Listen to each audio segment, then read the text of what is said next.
Yeah, dog. I think it's all Casey's fault, man. You know what I mean? We're going to have to put up a Craigslist ad for a new producer, dog. You know what I mean? Shit. Anybody but Casey. Casey got to stay.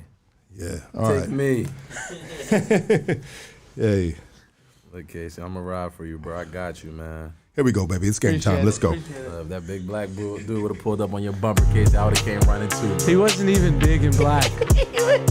He was claiming that he was about to bring his people, so I was like, all right, let's do it then. Oh, right. Yeah, I like my people over your people. Let's get it.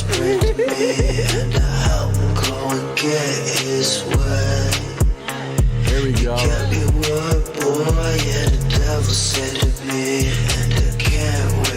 Meet you one day. Yeah, I can't wait to meet you one day. Hey, hey, hey, hey, hey, hey, hey, hey. Emotions out of focus. I'm crawling at my lowest. Feet hit the streets like a high-speed pursuit. I'm wild when I move. Burn it to your head, about to tighten up the noose. Bunch of clown faces blowing clouds of the roof. Woof, woof. Hooters at the door, now they trying to run up in. I am not a guppy shark, stash everything. Dope in the pussy like a B of A deposit. Baby girl robotic, she gang bang ebonics. Hang with the wolves or you gotta pull your weight. Told the biggest tool, keep one in the chain. This is not a date. Dance with the Mex, get your face in the cake. Yeah, the devil's praying to me, and I'm going to get his way. Check. He kept me word. Is everybody in? Is everybody motherfucking in? Welcome to Hood Stocks, baby. On a Sunday. Let's go. My G's taking. Man, take that shot, Sunday. doggy. Come on, man. What we doing? Where your shot at? Come on, K9, give me How that we shot, do? dog. I mean, hey, we know how we do it, K9 dog. taking the shots without us. Yeah, K9. I like the way K9 does it. K9 takes his shot straight out the bottle, dog.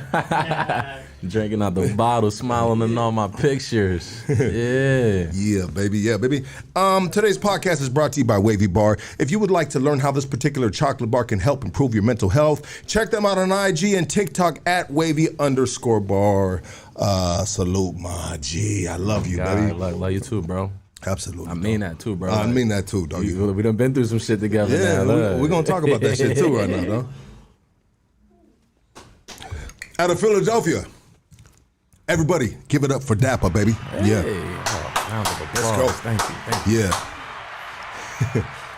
How you feeling, brother? Feeling golden, bro. Appreciate you having me up here. Absolutely. I mean, sometimes they say, what is it, third time the charm or something like that? Well, luckily it wasn't the third time. Hell dog. yeah. Because the first time was fucked up, and here we are on the second time, dog. And we had a little technical difficulties, but the first time we had a little more than technical difficulties. We almost had some life difficulties. Hell yeah. Is that correct? Shit got dark real fast. Yeah, so, it did. What date was that, bro? I mean, was it was it November or the beginning of December? Where were you at? I'll tell you exactly when it was, because I had just got off tour. So that was That was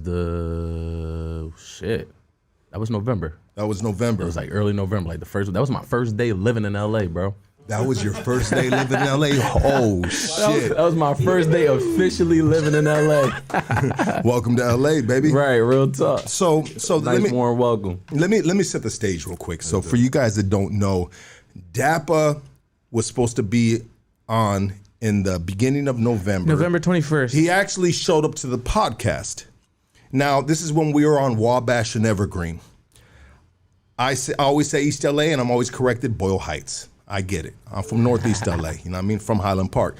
But anyways, so we have a system at that location. We had a system, you know? And the system was, I would tell all the guests, pull up in the front, call me when you're in the front. I will send my boy out there to get you and show you where to park. So my boy DAPPA pulls up. And I'm known as a hardhead. I don't follow directions too well. Apparently, he almost got us killed, ladies and gentlemen. So DAPPA says, all right, I'm here, bro. I said, all right, cool. I'm going to send my boy out there. Now, the homie K9, he's from Cam. That's his neighborhood, right? He goes, all right, I'm going to go get him. I said, nah, dog. And I said, come on, K9, we have this conversation all the time, dog. You're the last person that needs to be out there, dog. Why? Because that's his neighborhood, bro. I don't want nothing happening to him, you know, by going and getting the guests. And not only that, not only would you potentially be jeopardizing yourself, but you're jeopardizing our guests, bro. No. Safe entry, safe passage, right? And so Preston goes like this. Preston, if you're watching, I love you. Come back home, baby. We'll talk later. So Preston says, I'll go with them. I'm like, all right, whatever, you know? So these fools go out there and they're looking for DAPPA. They can't find DAPPA. They call me up and they said, look, where the fuck's DAPPA at? DAPPA being DAPPA. And hard-headed, okay, he admitted it.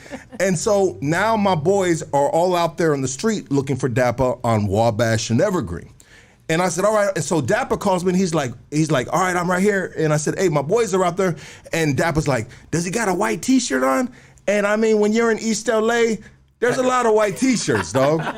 There's a lot of white t-shirts. So I said, I think one of the guys, Preston had a white t-shirt on. And I said, yeah, one of the homies got a white t-shirt on. That's the homie right there. And he goes, oh, I see him from a block away. And so I'm like, what the fuck? So I go out there. Now I'm out there with all the boys, right? And I'm right there on the curb, like the curb of the street of Wabash, right? And I'm talking, and I said, all right, yeah, bye-bye. And the homies are across the street, so they start walking. We see DAPPA from the right side. DAPPA went up Evergreen, parked up Evergreen, and now he's walking. He turns the corner on Wabash. We see him. Should I let you take the story from here? Yeah, let's do it. Okay.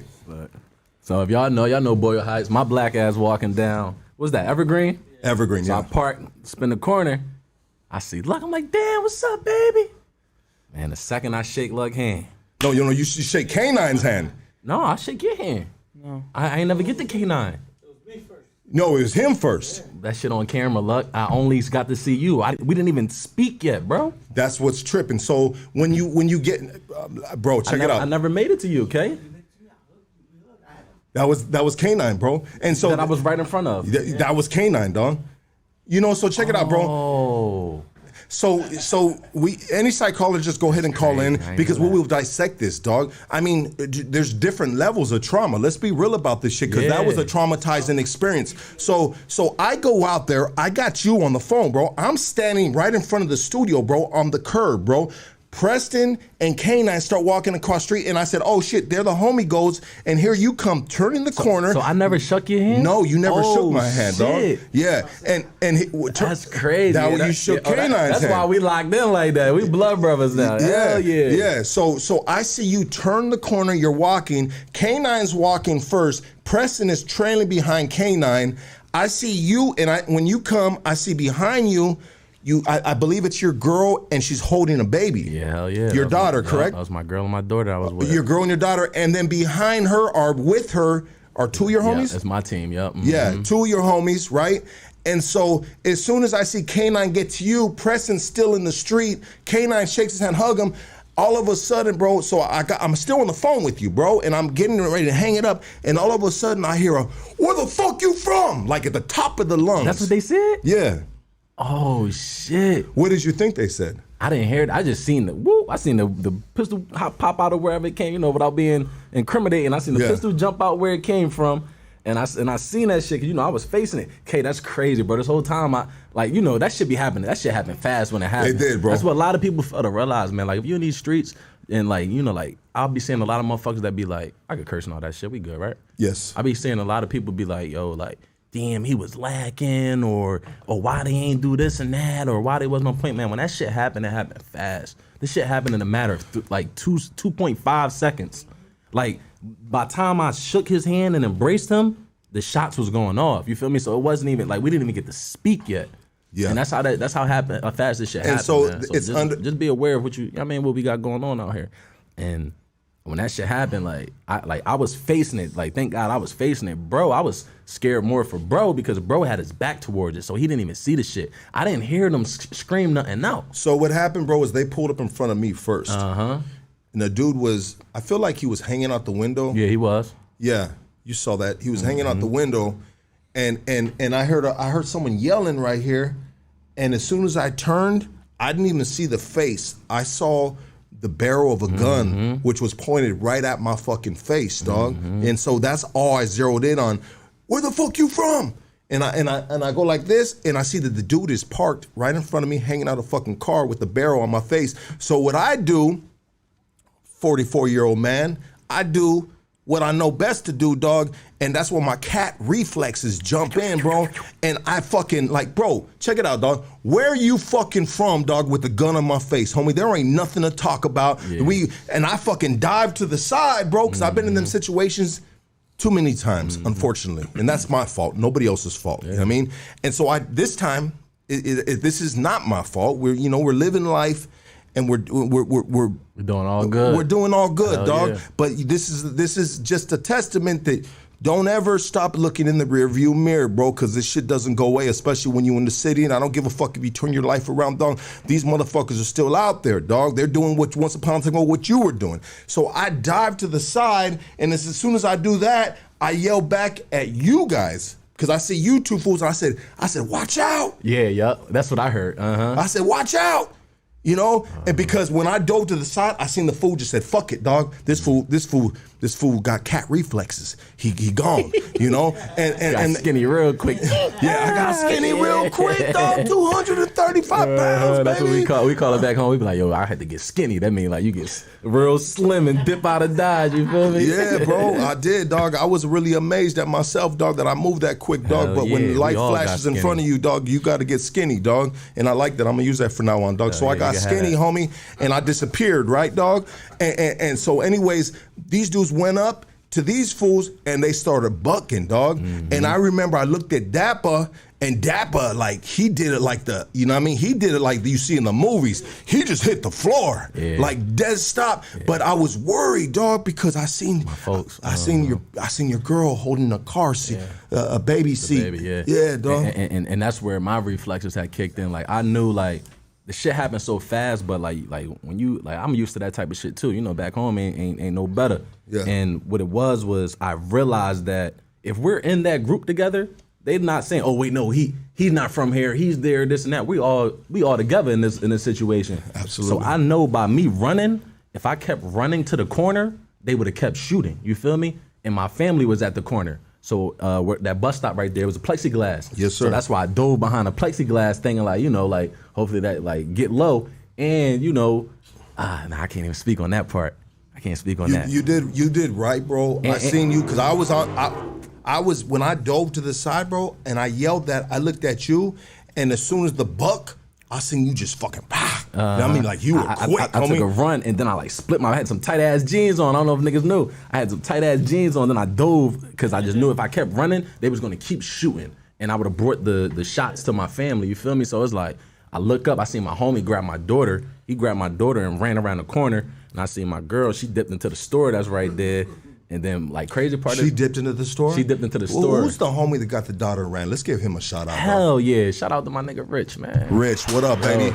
Mod G. That's a real homie, man. Right there, listen, dog. Bro, where we from, bro? We from North Philly. Like, we're from, like the trenches of Philly. Like, we're both from, like, the heart of North Philly. He from like, 23rd, 22nd and Berks, which is, like, kind of like the area that Meek from. Meek from 22nd and Burke, 18th and Burke, something like that. And Rich from, like, 22nd and Burke. And I'm from like across the bridge, like 26th in York. That's where I'm from, but that's all like it's tough over there. You feel me? So we done been in those situations. So he knew how to think quick on his feet. You feel me? Fucking Rich, baby. Hell yeah! Shout out to Rich, man. I love you forever. I'm forever indebted to that boy. Your baby, dog. One day you're gonna tell your daughter that story. Man. I mean, I don't know if you share stories like that, but one day you're gonna be like, "That's your Uncle Rich right there." Yeah. And when you were this age, this happened, and that's why we love him, and that's why that's your official uncle from here on out in life. We definitely telling the baby that story, man. That's we don't believe in Santa Claus and all that shit. Like, we let our kids know this is I'm keeping it raw and uncut with my daughter. You know what I mean? So I mean, there's real life heroes. There's real life people that like Rich and individuals like that that will come and give you the gift. And sometimes the gift is a gift of life. The gift of, let me get you the fuck out of here, little one. You know what's even crazy about that whole shit? So what took me so long or whatever was I had on flip-flops first because we were just on the humbug shit, but I just know better. Like, I don't go nowhere with just flip-flops on. You feel me? Well, there's a rule when you're in prison, right? You're not allowed to go out your cell with flip-flops on, dog. Yeah. And so sometimes on the streets, I trip when I see dudes with slides on because I feel like, oh, my G, you slipping and sliding in them slides because you never know what pop out. Exactly. I mean, sometimes you might have to jump fences, dog. I mean, try jumping a fence when you no longer have those slides on, you only got socks on. That's hard, bro. Real talk. Go ahead. I'm sorry. And that's what it was. I had took my slides off, put my sneaks on. It's crazy because I had my security with me from we just got off tour. Yeah. So this was my first day in my apartment out here. You know what I'm saying? So and it was all good because it's like, you know, I moved from Philly to get away from the bullshit, but it also told me like, shit, LA ain't sweet. You know what I mean? Like this shit just as bad. You know what I mean? Like, you know, it's different back home. You know, we don't got gangs back in Philly. We got blocks, you know, or neighborhoods that might be beefing. Like you might be beefing with a nigga from 2 blocks down, or you know, right around the corner. Like personal issues, like personal drug issues, shit, drug wars. That's all. Shit, not even that, man. It might be over Instagram post or absolutely over girls. A female, always females. Always dog. females. But, hell yeah. But let's finish telling the story. So let's get back. Yeah, so let's get back, dog. When I got skinny on motherfuckers, right, dog. Yeah, we didn't even get to the nitty gritty of it. No, we didn't get to the nitty gritty. That wasn't even the scary part. The fucking LAPD, the scariest motherfuckers in the world. So my boys, a couple of my boys, K9, you know, gets inside. Preston gets inside. I noticed that they left the door open in the studio, so I go back and I said, "Fool, you guys got to close this door, dog." You know what I mean? So it's everybody's emotions are heightened because there's shots fired and somebody could have potentially got killed, and we have a guest. He had a baby. I mean, it's serious. This is as serious as it gets for Hoodstock's podcast in a situation like this. So I closed the door. And my thing is I need to find you and make sure you guys are okay. Because I don't know. I don't know if somebody got shot. I know my boys are good, but I need to go find you, dog. So I close the door. I walk down the street. I turn the corner. And the crazy thing about it is when this situation happened, the whole time. Fucking cops right at the light. There was a cop right at the fucking the light. The whole time. So the dude that did the drive-by. Rode directly past the cops. Rode directly past the cops. And when and the cops now at this point, they're standing outside of the cop car. 2 cops are standing there looking around like, where did that shit come from? It was on some like, no way you motherfuckers just missed that. Like, when the shit escalated, I'm still like, wait, y'all, how the fuck, like, y'all didn't even see this shit? I thought they knew for sure what happened. So the whole time, of course, we ain't do no rapping, but yeah, like, we'll get to that. So when this drive-by, let me tell you guys this. When this drive-by happened, the cops were sitting 50 feet at the stoplight. Faced us. They were sitting there at a stoplight, facing the whole thing. Facing westbound. Yeah, they were from like a Hollywood division. They were outside of their jurisdiction. So, you know what I mean? Well, you know, we're not expecting anyone to get busted. We're not. That's not the thing. But the ironic thing of it is there was a cop there. They were out of their jurisdiction, and they're like, okay, we're out of our jurisdiction. They were over there for whatever reason they were over, and this thing happened, and they don't know what the fuck to do. They don't know which direction it's coming from. They just see dudes in the street. They hear gunshots. They don't know where it came from. The dude that shot passed right by the cops. And so anyways, I get my boys in the studio. I got to go find you and your family because I seen that you had your family. You had 2 homies with you. You had your girl and a baby. And I needed to make sure that my guest was good, dog. So I walked down the street. The cops are still there. I make a right on Wabash, and I call you up, and I said, "DAPPA, what's up, dog? Where you at?" And he was like, "Hey, my guy, my G, whatever you said." He's like, "I gotta get the fuck out of here, dog." Yeah. And I said, "All right, cool, dog. That's hey, my boy, blah blah blah." And coincidentally, DAPPA went the wrong way. Instead of going the opposite way of Evergreen, he drove right into the cops. Right into the cops. So I walk across the street. I catch him at the stop sign. The cops are looking at us, and I said, "DAPPA, I mean, my bad, dog. I mean, this is the city, dog. This shit be happening like this sometimes. Do you still want to do the podcast?" Remember I asked you that? And he said, "Nah, my G, we're gonna have to do this shit another time, dog." Yeah. And I said, understandable, my boy. You know, understandable, dog. You know what I mean? So while we're having this exchange of words, I'm in the street. The cops are right there trying to figure out what the fuck's going on. Facts. Fucking the cops and all the other cops are starting to show up, dog. And basically they draw down on you. Nice, yeah. They put me on the wall. This is when I'm live on my Instagram Live. I remember that. Yeah, I'm live on my Instagram Live, and they pulled out all of every. All 100 guns was pointing at us. They like, yo, get the fuck out of the car. driver, turn the car off. They tweaking on us. Did you hear what I was telling them? He was like, they cool. They didn't do it. It wasn't them. Yeah, I said, bro. No, I was trying to, because I didn't want them to trip on them because, let's be real. This is a Mexican neighborhood and we got brothers in the fucking car, dog. And I don't want these motherfuckers, and I'm telling the hooders, I said, they good. They good. They ain't got nothing to do with nothing right here. They good, you know? And they're like, get the fuck on the fucking wall, blah, blah, blah. And so, bro, they're fucking focused on your caravan, bro, and they're gun point. He ain't lying. They got 100 guns on this dude.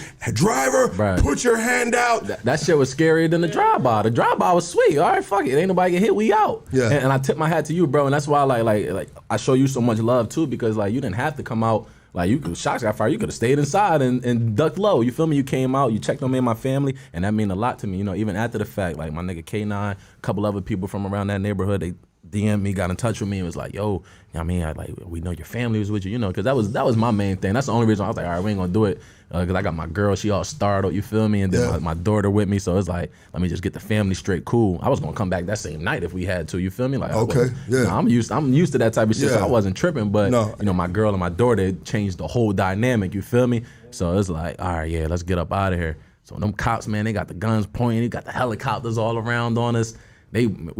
My arms getting tired, hanging out the window. They like, yo, just wait. They took all of us out. It's me. They got me on the ground, my girl on the ground, my cameraman. And it's funny, I had my security guard with me.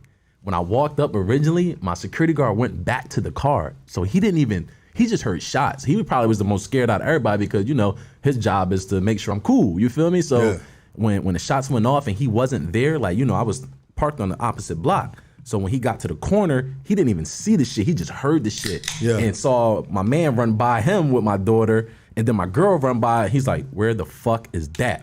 You know what I mean? So he's like, he's freaking out, like, "Oh my god!" Like I failed my mission. You know what I mean? You know how your soldiers get. Yeah. So long story short, you know, we all on the ground. They leave the baby in the car, and then my girl is like, "Yo, there's a kid in the car. There's a kid in the car. Don't shoot. Don't do nothing. Nada."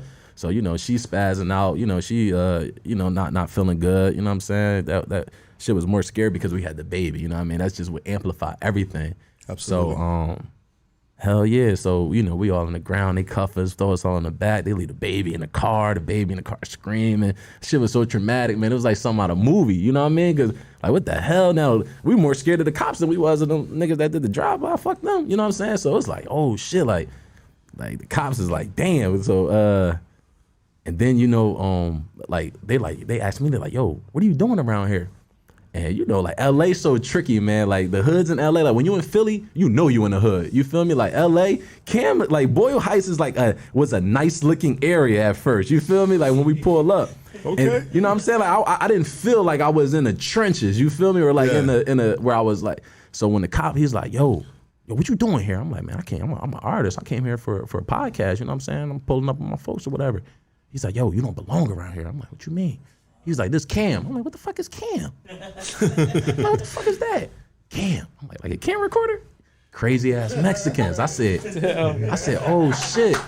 So he said that shit, and I like, don't you know, like you just feel like you in the Matrix? Yeah. So then I like look up and I start looking around. You see that shit tagged everywhere. I'm like, oh shit, we in the trenches. Hey, read the writing on the wall, bro. Yeah, I'm like, always read the writing on the wall. I see Cam on everywhere. That shit say fuck 12, Cam, crazy ass Mexicans. I said, yo, we really in the trenches. And then what amplified everything too was because not only was the cops like thinking that we did some shit that we ain't supposed to do, but the bystanders on the sidelines, you know, because once again we black faces in the Mexican neighborhood, so they're thinking that we did some shit too. You know, we automatically, you know, guilty until proven guilty. You're absolutely guilty right, until bro. proven innocent. That's why I felt when they had the guns on you, bro, and they were tripping. And then like the neighborhood came out and they like, yo, yeah, what the fuck? Y'all thought y'all was gonna do this and that, you know. So they thinking that we actually were the ones that let the shots off. So the neighborhood against us, the cops against us. I'm like, oh shit. Like, yo, they cool, man. They cool. They ain't do it. So I'm like, all right. So you know, they respect y'all word. They respect K and everybody in the neighborhood. So they like, all right, they ain't do that shit. They ain't do it. So we, you know, they ended up letting us go. And then, you know, thank God. Let me tell a little story. I left one thing out when I asked you if you still want to do it. You're like, nah, my G, we gotta, you know, blah blah blah. And I said, well, hey, dog. write a song about this shit, fool. Remember I told you that? You said, man, shit, you can throw it in the rap. I'm like, man. I said, write a song, baby. This is how songs are made, dog. So anyway, so they put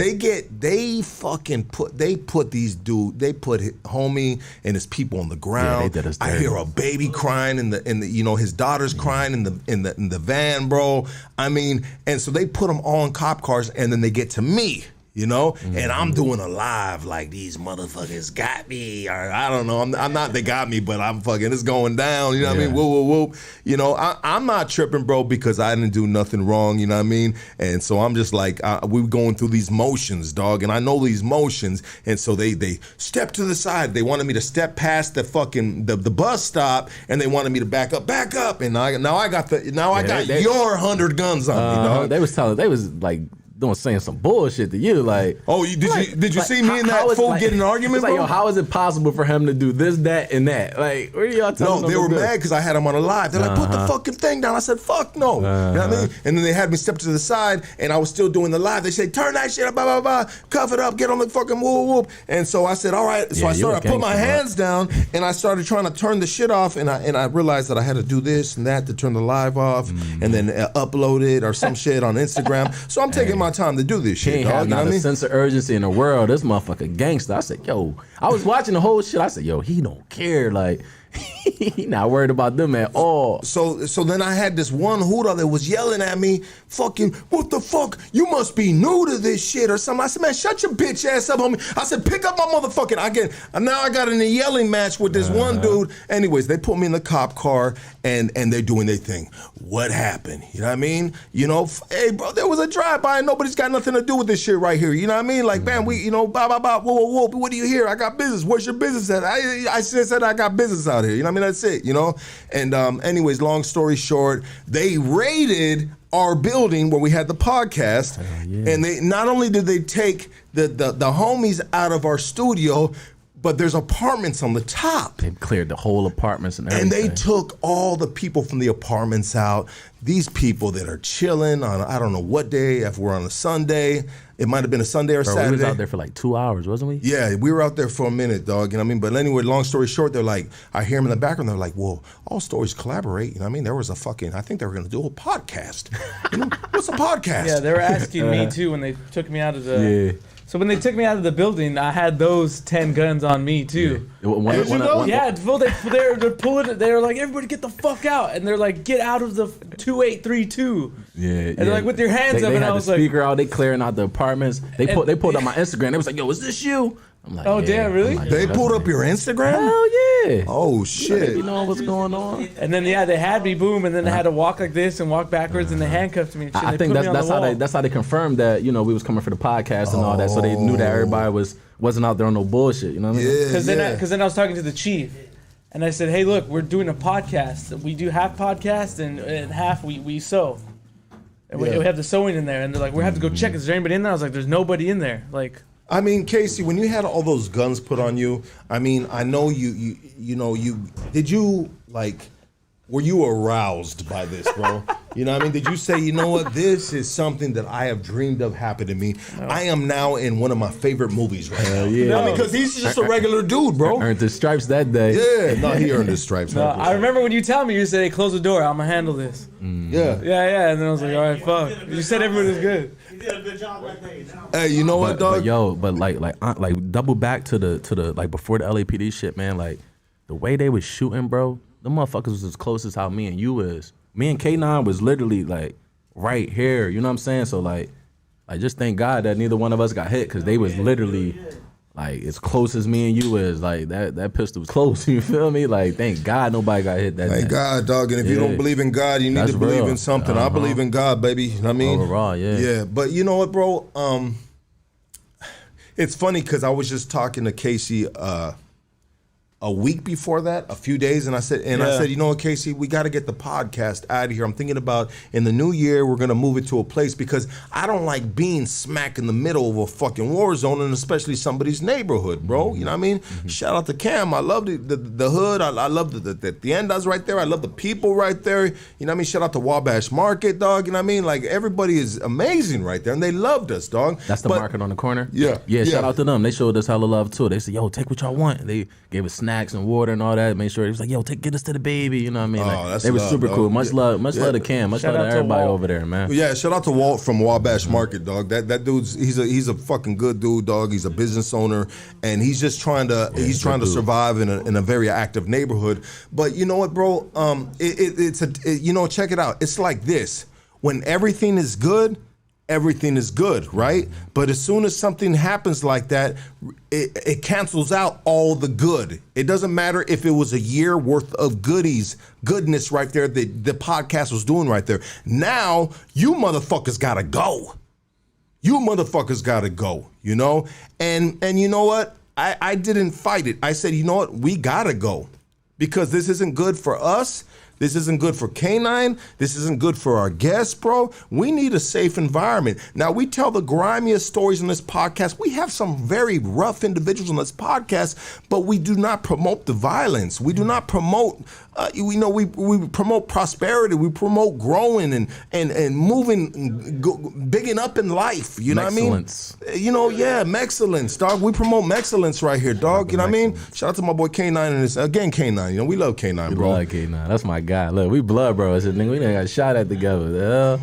Yeah, bro, but we dodging bullets together. Look, we locked in for life. You gotta put him in a music video, bro. Hell yeah, that's my guy. Yeah, you gotta put him in a music video, that's my dog. guy. He got his dookie braids cracking and everything, dog. You know what I mean? Fly as shit. Yeah, he a real G, dog.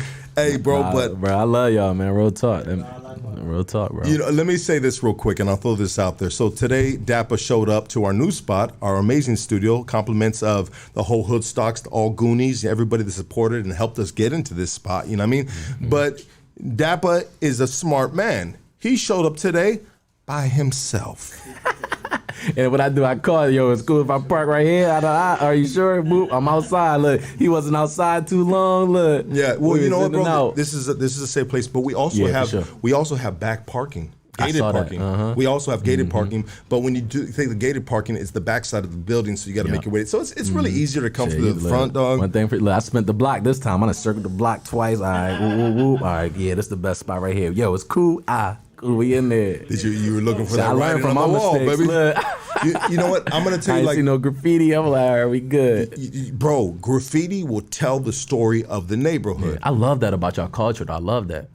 I love seeing the graffiti when I do see it. You know what I mean? I know exactly where I'm at. Even though, it's hard to interpret, if you don't really know. I'm from Philly. We don't got gangs in Philly, so I don't really be knowing. I'll be looking at shit like, all right, what's that? What's them letters right there? All right, cool. I would go back and search the shit like a little nerd. You know what I mean? You got to, bro. You got to educate yourself. It's interesting, though. You know what I mean? Like, y'all culture is very interesting It's deep. It's long, baby. It's dope. You know what I mean? It's deep. And it's like just so much heritage, and it just tells a lot about the city. And like people from the East, like we like to learn about that type of stuff. You know what I mean? Mm-hmm. Yeah, absolutely. So, Philly, you said there's no gangs, but there's personal beefs. Yeah. Like let's talk a little bit about that, bro. Mm-hmm. I mean, growing up, bro, what did you have to? So since there's no gangs, obviously you're not from a gang. No. So growing up in Philly, bro, like what was the terrain, bro? What was the writing on the walls out there, bro? Shucks, man. A lot of like this stuff is like just out of retaliation. You know what I mean? So it's like it always start from something stupid. It's never about no money. It's rarely about money, rarely about drugs. It's always about something dumb, especially right now with the new generation. Like, we over 500 homicides a year right now. So, we out of like per population, we probably the worst city in America right now when it comes to the murders. We got the highest murder rate out of all the major cities right now, the last 2 years. So, it's just like a lot of like just dumb shit that be going on, and it's just a lot of like misguidance. Like we don't got no old heads, and that's probably the thing too. Like with gangs, y'all got structure. You know what I mean? Y'all got structure. Y'all got table manners. Y'all got hierarchy. It's not just like nomad's land where just a bunch of people just running around with pistols. You feel me? So it's like the Wild Wild West. Yeah, out there it's wild. Like you just got nobody respect nobody care. You shoot my homie, I'm gonna come back and kill you.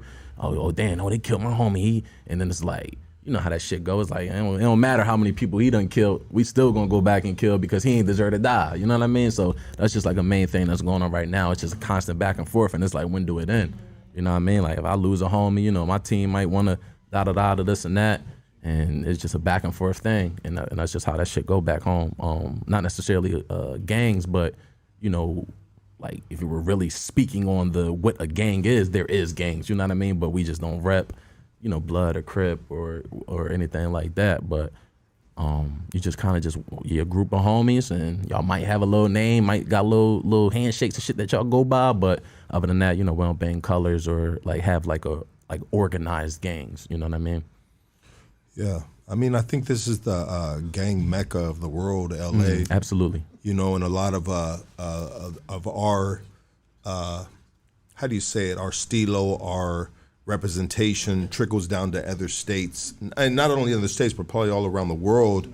You know, you know, it's funny that it just happens here. You know, not just happens here, but it started here. But maybe it didn't start here because it actually probably originated from like New York, the East Coast, with Italians and shit like that, dog. Right, like you mobs. Know, and shit. Yeah, like mobs and shit. Like, you know, they were in Philadelphia. It was in all those East Coast fucking towns, cities, states. You know, I know Chicago's big. Chicago's big with the gangs. New York, you know what that is. Like Chicago, New York, and LA. And what it probably did is those like Italian gangs, mobs and shit like that, dog.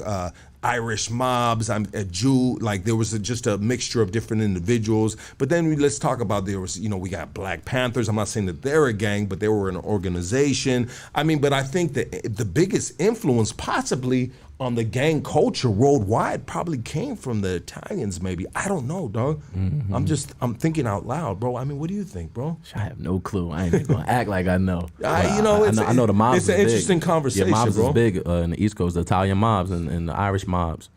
So, shit.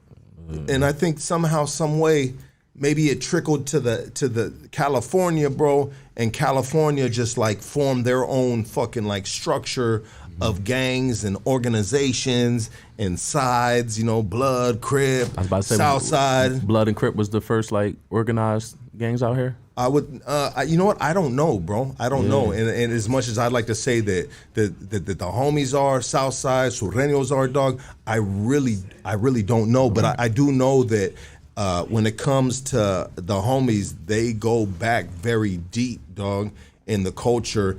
And I think that when it comes to like, so what I've noticed, dog, when it comes to like gangs, bro, like the Bloods and Crips, they're kind of wild men. You know what I mean? They're wild men. And when it comes, and you know, dog, check it. Correct me if I'm wrong. Feel free to correct me if I'm wrong, because sometimes someone shouldn't be speaking on a different organization. But it seems like in the system and shit, they have their structure, but it's a little more wild, bro. Right. But when it comes to the homies, the structure is very heavy-handed, bro. And I would say that it's a little more strict.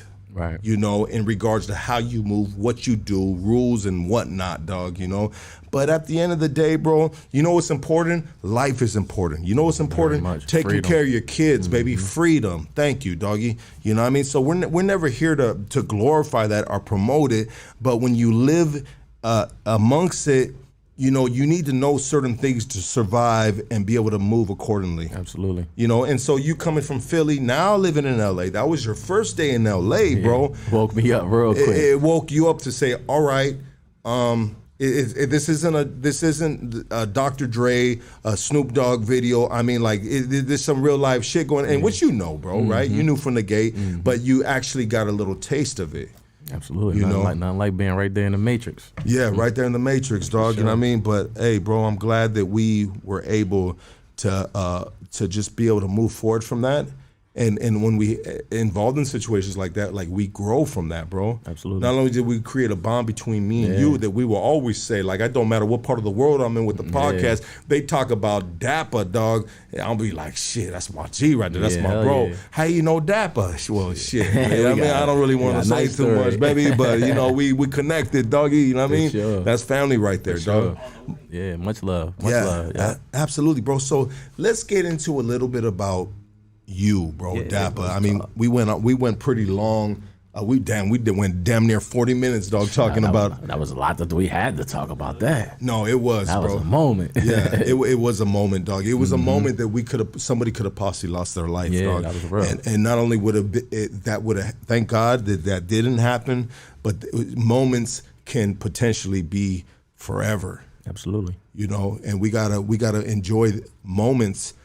Like right now, like we're here, we're safe, we're having a conversation, dog. Like we got to be blessed and feel grateful, dog, that we can have this moment from our last moment, that we can actually be here, dog. And I don't want to get all like preachy on people, dog, because people don't like that, dog. But you know what I mean? I feel like 100% blessed, dog, always. Absolutely. Dog. And I thank God every morning I wake up, baby. Yeah, for sure. You know what I mean?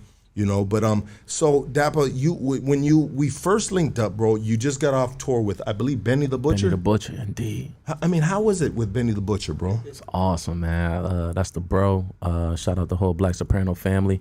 Shout out the whole Griselda, man. Benny's a workhorse, bro, and I was honored to be able to be a part of that tour, and that's what it was. You know, I was catching some momentum. I had did the show at Pomona. And that's where I met Bozo. Shout out to Bozo. Shout out Bozo. Shout out Pico Nuevo. Yeah, Bozo, baby. Mm-hmm. Yeah, and Bozo linked this up right here. Bozo put us together. Yeah. Yes, sir.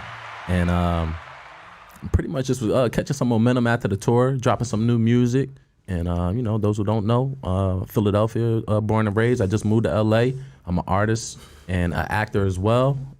But the music been doing very well. I just wrapped up a tour with Benny the Butcher, and I'm about to go on a world tour with Conway the Machine. They all part of the same clique. And, you know, between us, you know, we ain't really publicly announced it, but what better place than here? I just signed my management deal with Benny the Butcher. Oh, so, shit. Yeah, damn. Homie. Bang of hair, man. Appreciate that. Thank you, bro. Thank you, man. That is hard, bro. Yeah. So what is that? So, bro, just so, like, you know what I mean? Like, you just signed a management deal with Benny the Butcher. Mm-hmm. So does this mean that Benny the Butcher is managing you? Absolutely, yep. Him and his team. You know, obviously he's a, you know, artist himself and, you know, full esteem. So it's kind of just like how that, you know, Jay-Z has Rock Nation. And if you're managed by Rock Nation, it's Jay-Z's empire. But however, there's other people in place. You know, shout out to Ox, shout out to Jake. Those are the guys that are hands-on with me. Shout out to Tony. Benny has a very good team. You know, and that's how he's able to move the way he moves and how they're able to be as successful as they're successful. He has a very good team of people behind them.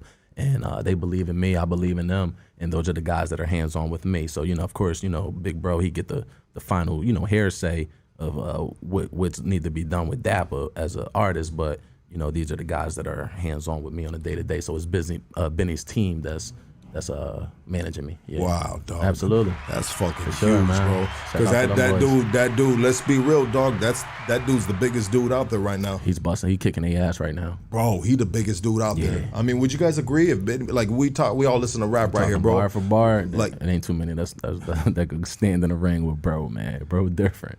And so Benny the Butcher signed with Def Jam too, right? Correct. Yes. That was in the middle of the tour, so that was like. Oh, you know what I mean? It came out of left field. He announced that in the middle of the tour. I'm on tour. We thinking, you know, it's just a fly little tour or whatever. When he announced that, you know, that shit just took everything up a new height, you know? So the dope thing about that is now you are officially a part of Benny the Butcher and what he's doing, you know, and potentially, I mean, Benny builds up your momentum. He builds up you as an artist. He helps you strategically move within the game, bro.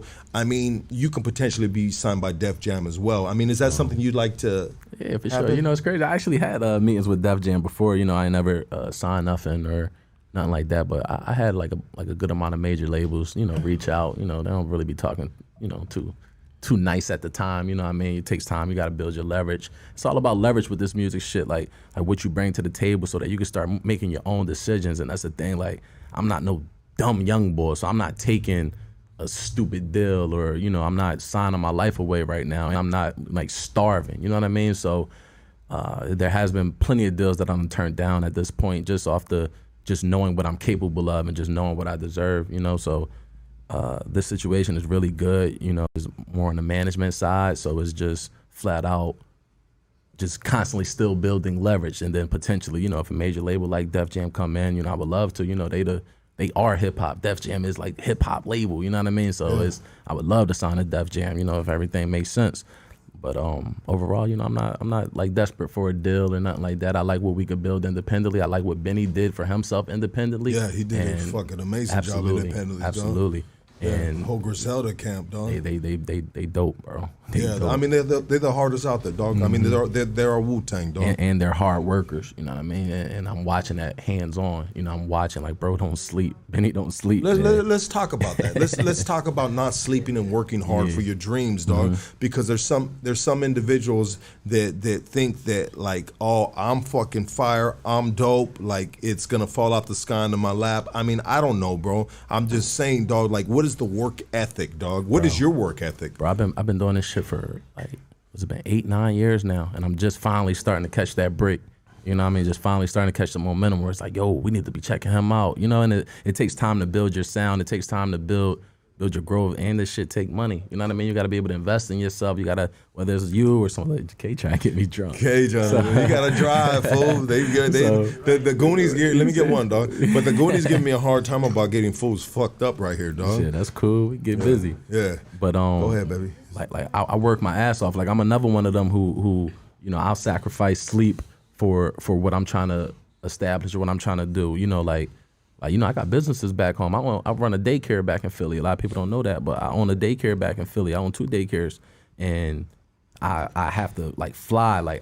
I plan accordingly. A lot like hard work comes with planning. Like you got to be organized and you got to know how to plan. So what I'll do in order not to lose a day, I'll take the red eye. I take that red eye. It's a 3-hour difference on the East Coast. So I'll take the red eye and land in Philly at 6 a.m. I'll take the last thing smoking out of here at 11 p.m., land in Philly at 6 a.m. so that I'll sleep on a plane so that I'm not missing. Is that what they call it, the red eye? Uh-huh.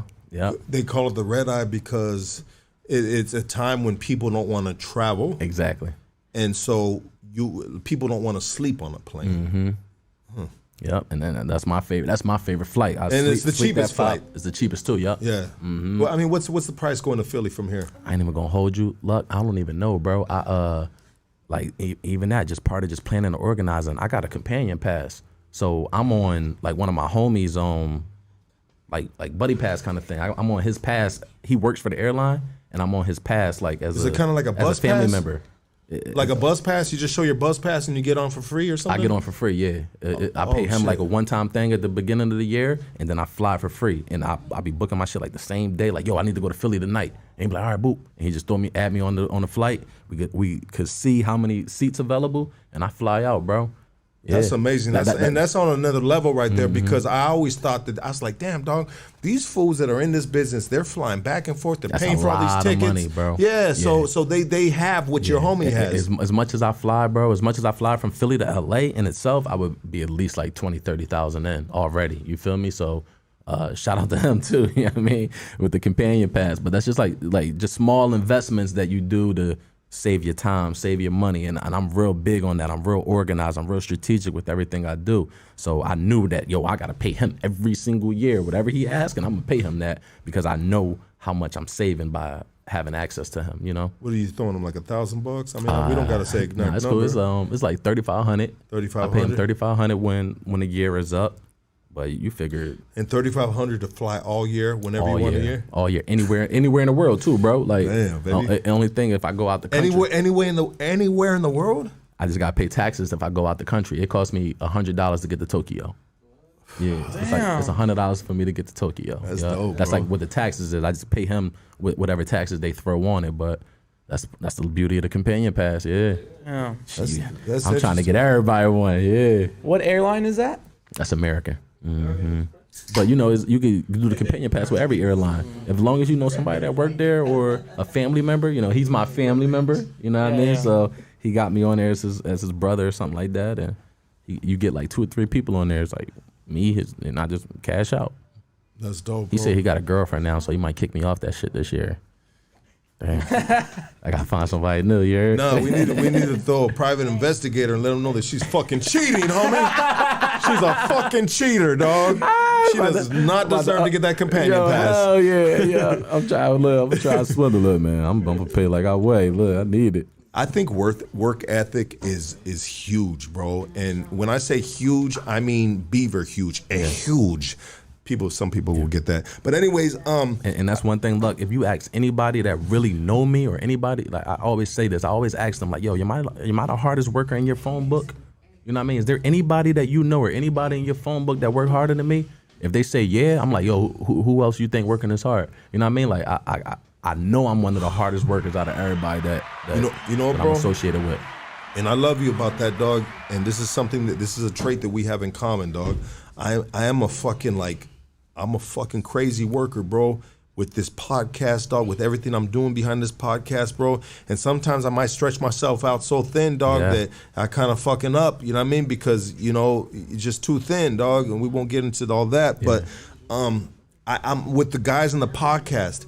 I sometimes I talk tough too, dog. Yeah. You know what I mean? And it's not because I want to disrespect these dudes. I want to bop, homie. Nah, homie. I want to push them, bro, to work harder and be the best that they can be, bro. Bro, I'm the same way, bro. Like I'm the asshole out of my friends. Dog, because, that's me. Yeah, I'm the asshole out of my friends, but it's be like I gotta be, dog. Sometimes what if I'm too laid back, bro? Yeah, hell yeah. What's gonna get done, or if they ain't? And that's part of being a leader. You know what I mean? It's like sometimes I wanted more from my friend than they might want for themselves, you know what I'm saying? And that shit always end up biting me in the ass. And I'm like real outspoken. So I'm one of the people that don't bite my tongue as much as I should. And I'm gonna let you know, like, yo, bro, you on bullshit. Like you could have did this, that, and the third, and this is how you could have did that. You know what I mean? Like for instance, like I had a homie, one of my best friends, he cut hair or whatever, and somebody else gave him a good job opportunity. And he like, well, they paying me the same amount that I made from cutting hair today. I said, bro, you could have pushed all your clients to the back end and did that job. Now you would have doubled up on their ass today,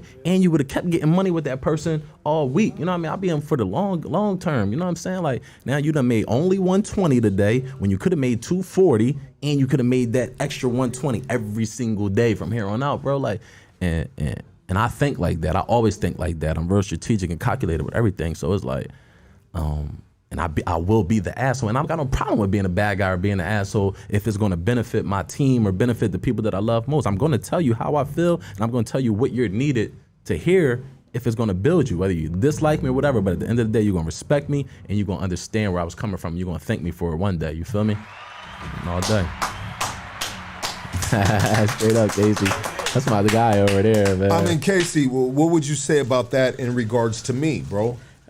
I would say that's very true of Lucky and his personality. He wants the best for everybody here, and he wants to push everybody in the way of success in the best way I could put it. And literally, what you're exactly saying is how exactly I could hear Lucky on the phone telling me, like, we got to do this, we're doing this, they're doing this, they're on that, and we're gonna, we're all bringing it together in the end, and it's gonna be fucking dope. Hell yeah, that's part of leadership. But sometimes it may come out wrong, right? Well, exactly. What my next question is, you said it bites you in the ass. Yeah. So, what lessons have you learned from it, in a sense?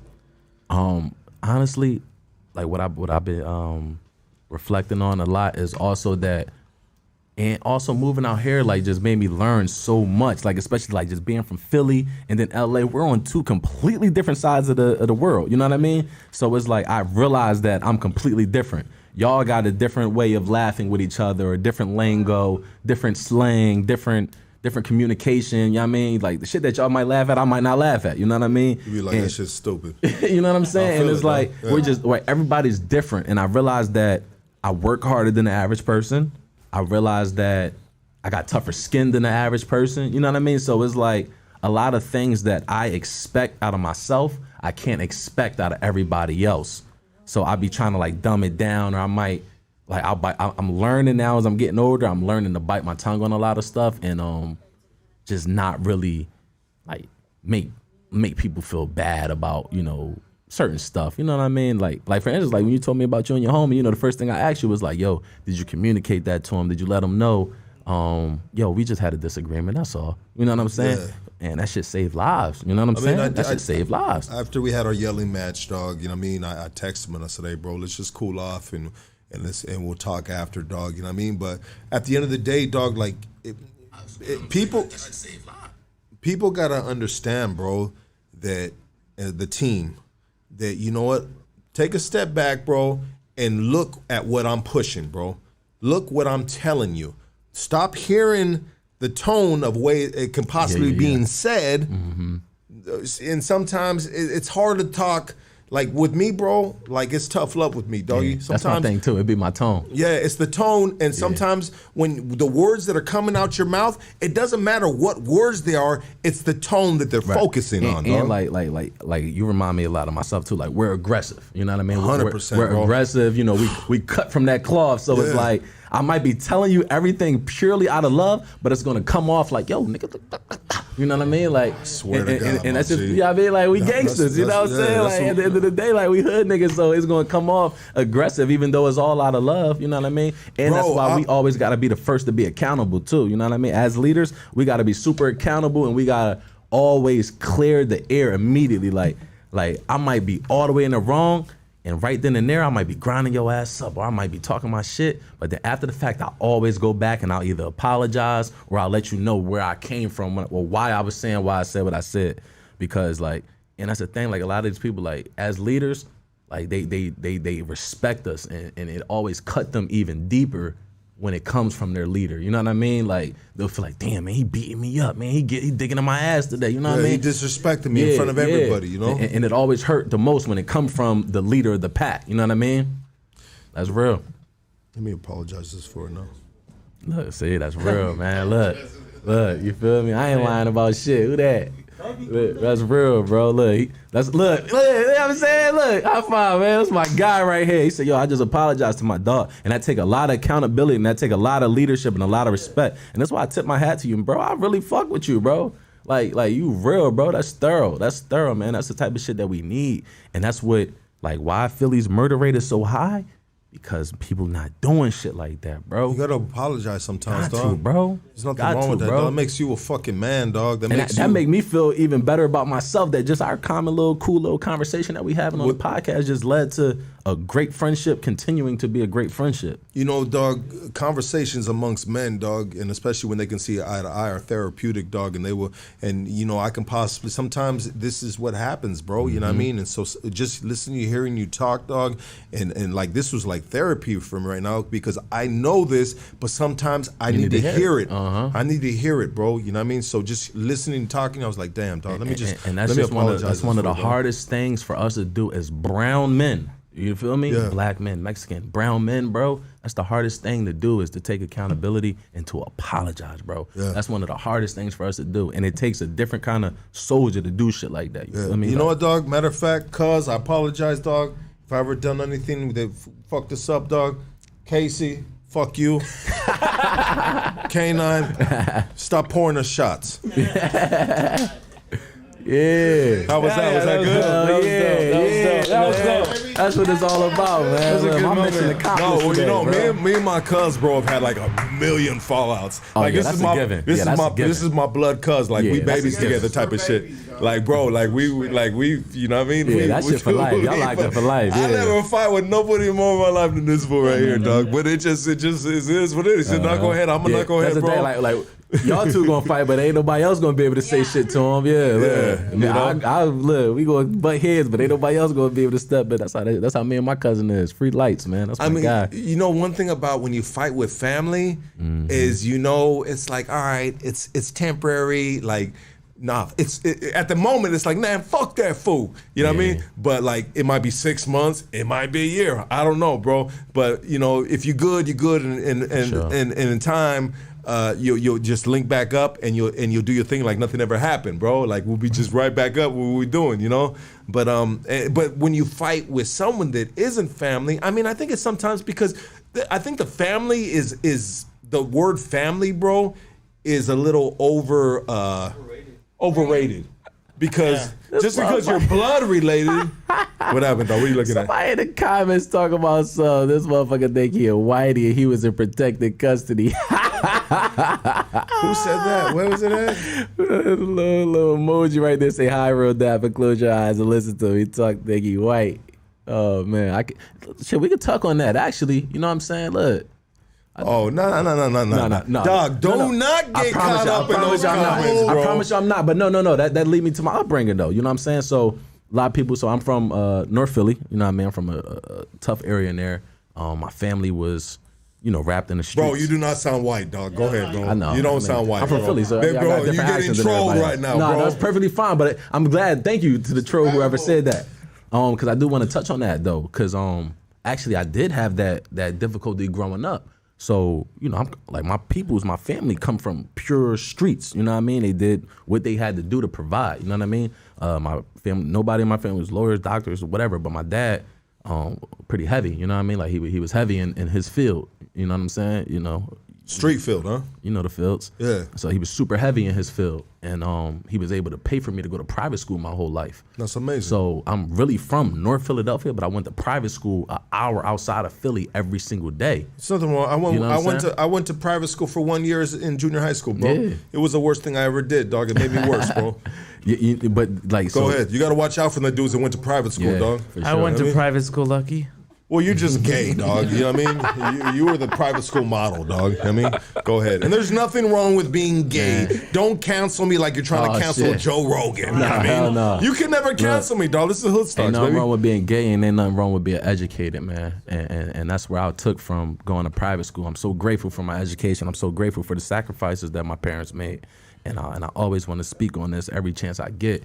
And so I was from North Philadelphia, but going to private school where I was literally like the only black kid in my classes. And I would come home back to North Philly, and being in that, it was a Quaker school, which is like super like peaceful, everything all peaceful and real, like strong on their morals there.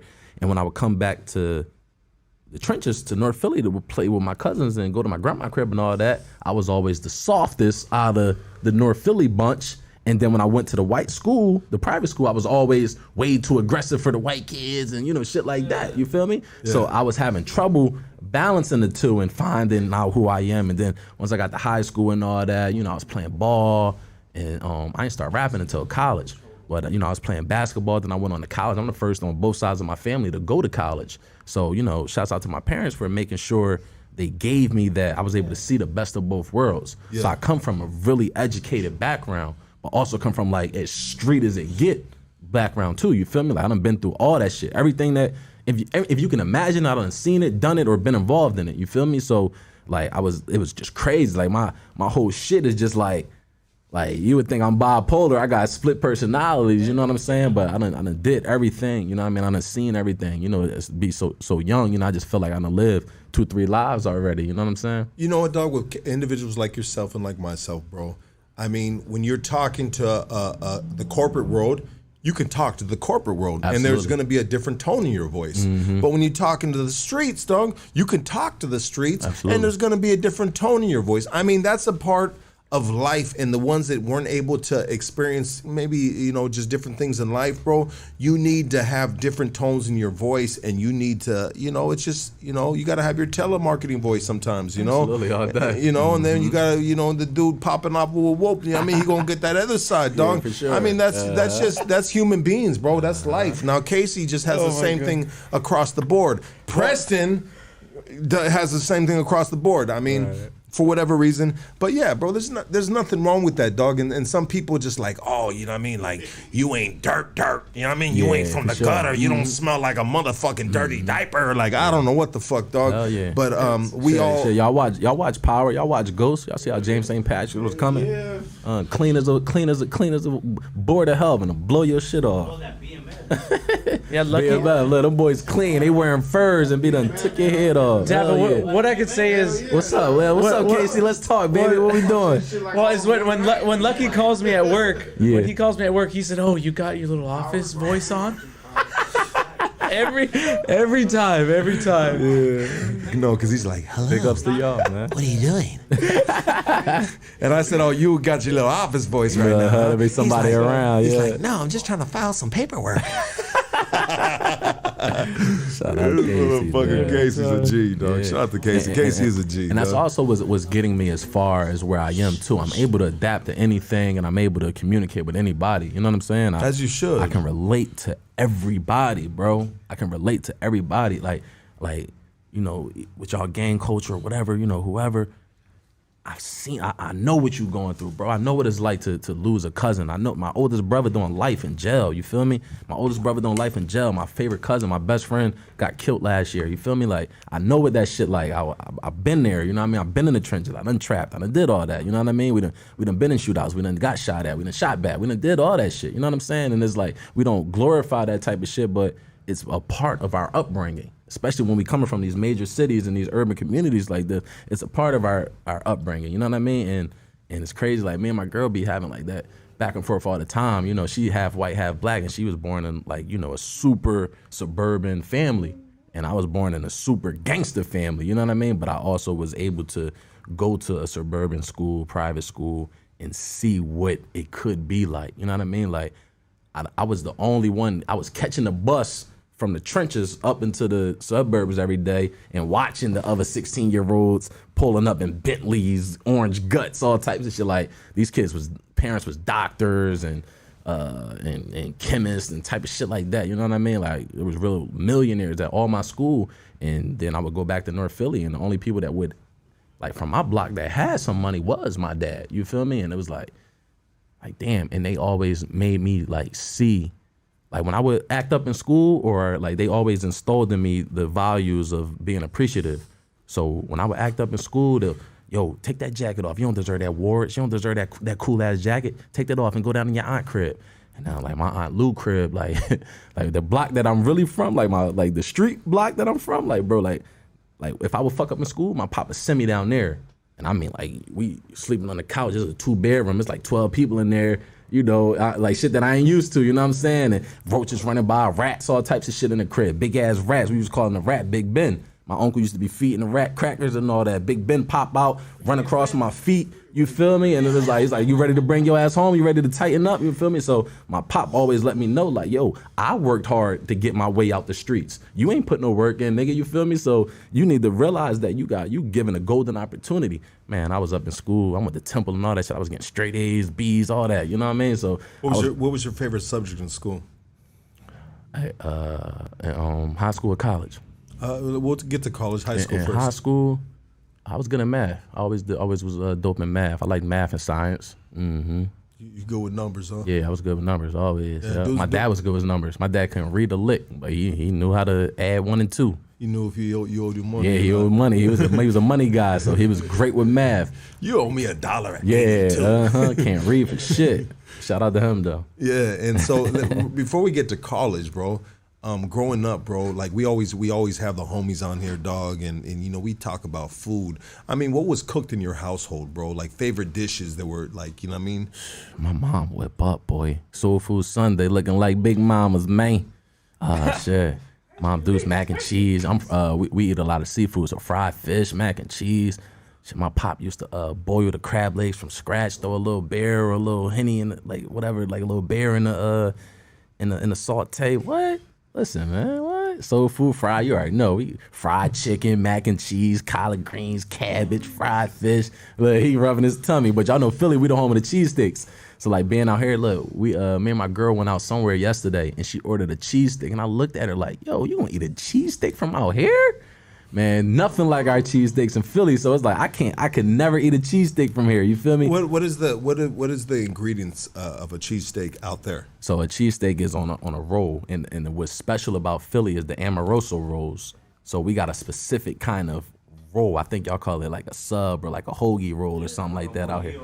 Yeah, like a hero. Yeah, something like that. I don't even know. A bolillo. A bolillo. So it's the roll that like which would be on a hoagie roll, and then it's either beef or chicken, it's like a slab of chicken or a slab of beef, and then shit, you throw some American cheese on top of it. I get fried onions, all that, salt, pepper, ketchup, mayo, fried onions and all that on my cheese steak. Sometimes I might get a little garlic powder or oregano on my shit. I jazz my thing up.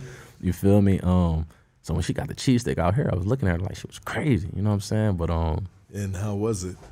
I don't know. I ain't even want to bite. I was looking at her like she was crazy. She said it was good though, but back home I'm from North, so we go to Max's. The popular cheesesteak spots back home is Pat's and Geno's. They in South Philly, but I'm from North Philly, so it's always like by your hood type shit. So I like Max's, and my favorite is Delisandro's. Delisandro's in like a Roxborough area, like East Falls. That's dope. So you come to Philly, you already know, man. I got blessed with a cheesesteak. Your first cheesesteak on me. What the barbecue like out there? I mean, you guys, you know, we got the backyard boogies out here, dog, and we always talk about throwing the carne asadas, dog. I mean, when you guys light up the barbecue out there, what's on that barbecue? You get the chicken, hot dogs, burgers, all your go-to shit. You know, you might get fancy, throw a little corn on the cob on there. We throw the kebabs, the little shrimp skewers and all that on our joints. Shit, you got about an hour before the block gets shot up, though. Hell yeah. Yeah, absolutely, bro. You know, unfortunately, but, you know, shit happens sometimes, right? I mean, I don't mean like... I ain't been to a good cookout in Philly in about 3 years, man. We was young boys. It was all peaceful. We had the cookouts. We used to be known for throwing cookouts in my hood. You feel me? And then shit just, you know, niggas got older, start beefing, and you can't even have a group of... You know, same situation. You can't be outside with a group of people that's active too long. Somebody gonna swing through. You know how it go. No, absolutely, dog. Absolutely. So you went to college, bro. What'd you go to college for, bro? Yeah, I went to Temple University. I went for I got my degrees in business administration. So I graduated. I graduated. I finished. I went to school. I played ball in Massachusetts first. I went on a basketball scholarship first. I was playing basketball in Boston, Massachusetts for my first year. Ended up getting into a little trouble out there, you know, a little stupid shit. We had got into a big fight out there. One of the homies on the basketball team pulled out a switchblade, and Boston, Massachusetts, like super racist and super, like nothing happens there. So it was like a huge thing. It made the paper out there. Half the team of the basketball team got in trouble, you know what I mean? So I was at the point where like one more bad decision up there and they would have kicked me out the school. So I just like, man, I'm done up here. I'm out. And then that same year also, my dad had got locked up and my grandma had passed all in the same summer. So I ended up transferring to Temple. At the time, my mom was working at Temple, so I would have went to Temple for free. And she got laid off from Temple, fired from Temple, right before I went to Temple. You know what I mean? So Temple is Temple sounds like a familiar college I've heard of. Yeah. That's Temple University. That's like that's the college of Philadelphia. It's in the heart of North Philly. Okay. It's like a big university though. How's the basketball team out of Temple? They the shit, yeah. Oh, they the shit? Yeah. They in the NCAA and all that shit? Yeah. They D1 good. It's crazy because they was trying to get me to like walk on to the team. They wasn't giving me a scholarship, but I would have made the team. What position do you play? I played the point. Okay. Mm-hmm. How you handle? Yeah, I was nasty. I got the downs, the jump shot, all that. Was your 76ers? Oh yeah. I'm Philly teams all day. I like the Sixers, the Flyers, the Eagles, all flat out Philly. You said the Flyers. That's hockey, bro. I mean, is hockey big on? It's big on the East Coast. Oh, it's huge. If the Flyers are winning, hockey and baseball, Phillies or Flyers, if they winning, they gonna come out. Yeah. Hockey's big over here. So in order to play hockey in LA, you won't. Yeah. You got to go to like Rancho Cucamonga. You got to go to like rural suburbia, like white neighborhoods, to where you can actually find a hockey ring. And I think that's unfortunate. That's because it's hot out here. It's hot out here. Back in Philly, you know, it's cold. It's cold as shit out there. Okay, so what's the difference in the weather then? Let's talk about the difference in the weather. Like it's are we like what's this, you know, right now? What's a hot day out there, bro? We get hot, but our winters, like last week it was like 11 degrees. Right now it's 20 degrees out there. Bro, how do you live like that, bro? You see, I'm out here with y'all. You see, I haul ass. I'm out here with y'all now. Look, we be tripping. I be like, yo, look, we sitting outside on the balcony. I got my shirt off. We smoke a hookah. We chilling on the balcony. I'm like, yo, it's February. Like, in all my life, I have never been able to chill outside with my shirt off in February. You feel me? Like, I've literally lived in only Philly. And then when I went to college, I went to Boston, Massachusetts, which is even colder than Philly. And then I transferred back to Philly. You feel me? So it's like, I've always had cold winters. Yeah. Y'all don't even get winter out here, bro. Like, I mean, we think it's winter. I don't know how. Yo. We're like, it's raining. Hey, bro. Like, I swear to God, the past couple of nights have been freezing in my house, bro. Is that not cold, bro? That's crazy, bro. I mean, like y'all get rain. Like my girl, she work in the school, so when they get rain, like the kids be like, "Hey, is it okay if we go to the window and watch the rain?" I'm like, damn, like so your girl got a job out here right now. Hell yeah. Okay, that's dope. Go ahead, dog. Yeah, yep. She was a big piece of me moving out here because this has always been part of my goal to move out here and pursue the music, pursue the acting and all that. And she was like, yo, we out. Come on. I'm like, what you mean? She's like, I got a job. We out. I'm like, damn.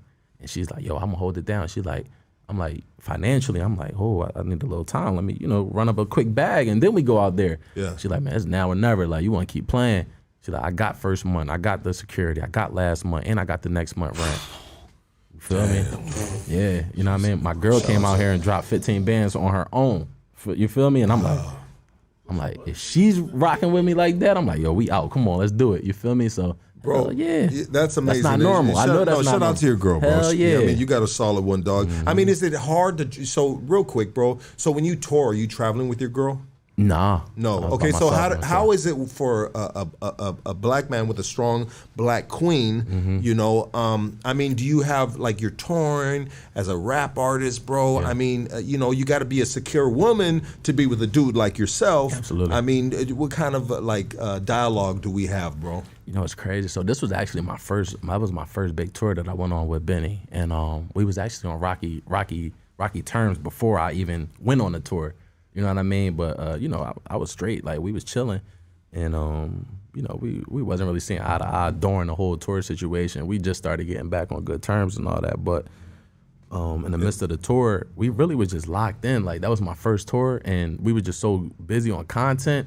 And then, like, it wasn't really, like, no girls or no, like, crazy shit going on at these shows. You know what I mean? Like, if you know, like, the Griselda fan base is, like, more of like hip hop, underground. Dudes. Yeah, it's a lot. It's a fucking sausage fest. That was a sausage fest. You feel me? Yeah, so it's underground, baby. Hell yeah. So it was a sausage fest. We probably had like 10, 20 girls at each show type shit. So it wasn't like girls was running. And they up. there with their dude. Exactly, 100%. Yeah, so, post it up. So it wasn't even no threats or no. Yeah. It wasn't nothing that even made it hard. It's not like you're like on a rock and roll tour. Exactly, yeah. They wasn't just coming out the woodwork. Yeah, you're with Guns N' Roses, homie. Yeah. You know what I mean? I'm just throwing some old fucking. Yeah, so it was cool. Like, it wasn't, not that it wouldn't have been, that it would have been a situation had it been like that, but there wasn't. It made it easier. It made it easy. Yeah, it made wasn't it easier any to stay focused. Yep. Do what you do. You're out there on business. Yep. I mean, and shout out to your girl. Shout out to my girl for letting me do what I do right here. And we have rocky moments, dog. Sometimes we fall off with each other while we're still living with each other, dog. But thank God for our girls. We've been able to just like overcome these obstacles, and we're still together, dog. And there's no one else that I'd ever want to be with than her, bro. You know what I mean? And especially when you go through these fucking chapters, and some chapters are harder than others. And at the end of the day, it makes sense and it feels good, dog. And but anyways, dog, I always like to hear like the dynamics of the shit. But what's crazy too, dog, is so you went to college, you graduated college with what again, Munchie? Business administration. Business administration. So what was the initial focus of going to college for business administration? What were you trying to do? Originally, I went to school for accounting. I ended up changing my major, man. I couldn't get past intermediate 2, man. So if you know, but you're good with numbers. What's going on? Intermediate 2 is the actual the laws, and the more is not necessarily like the numbers part of it. It's the rules where you got the accounting laws and the rules. So it's kind of like there's a Bible behind it. It's the Bible of accounting that you need to study and know thoroughly. Bro, that shit was hard as hell. It was just so many different rules. I wasn't as focused as I should have been, and I could not get past this class, bro. I gotta like, for it to be your major, you got to get over a C. I got a C- the first time, and then got a D the second time taking the class. You feel me? Yeah. And I was like, man, shit, the hell with that. Like, what can I change my major to in order to graduate on time? And they said you could just go flat out business administration. So anything to get away from that class, and then the teacher was just like a knucklehead, like not a knucklehead, but just was on my ass. So I'm like, man, I'm cool with that shit. And like, I was doing accounting just kind of for. It was like, it's just like one of those guaranteed businesses. I mean, one of those guaranteed professions that you always make money off of, where my heart wasn't really into it. I just was good at math. So I'm like, all right, cool. But it just wasn't all the way for me. You know what I'm saying? Yeah. But, and so this whole time when you're in college, bro, you're doing the rap on the side? Probably like right before graduating. So my 3rd year in college, right before my 4th year in college is when I was doing like the rapping. And I'm like, all right, bet. this is what I can, like, this is what I want to do. And I had my mind made. I said, yo, I'm hard at this shit. I'm good at this shit. At the time, I was getting cosigns from DJs, and I didn't even really know how to rap yet. They was just hype over the fact that I had always had like a crazy female following. You know, when I was at Temple, I was doing my thing there. You feel me? Like I was single, you know what I mean? So I was running through shit at Temple, and like the girls was loving me at Temple. I was the pretty boy on campus, and like people was gravitating to that. So the A&Rs of the city, the DJs in the city, they're like, yo, who is this kid? We got to check him out. So that's before I even had a flow, before I even really was good at rapping. I had a major cosign from DJ Diamond Cuts, who was like the top female DJ in Philly, even to this day, you know what I mean? Yeah. And she like signed me to her shit before I even had a project out. I only had like 2-3 songs, and they was mediocre songs, you know what I mean? So, and here she is, a high-level DJ, and I'm trying to meet these expectations or whatever.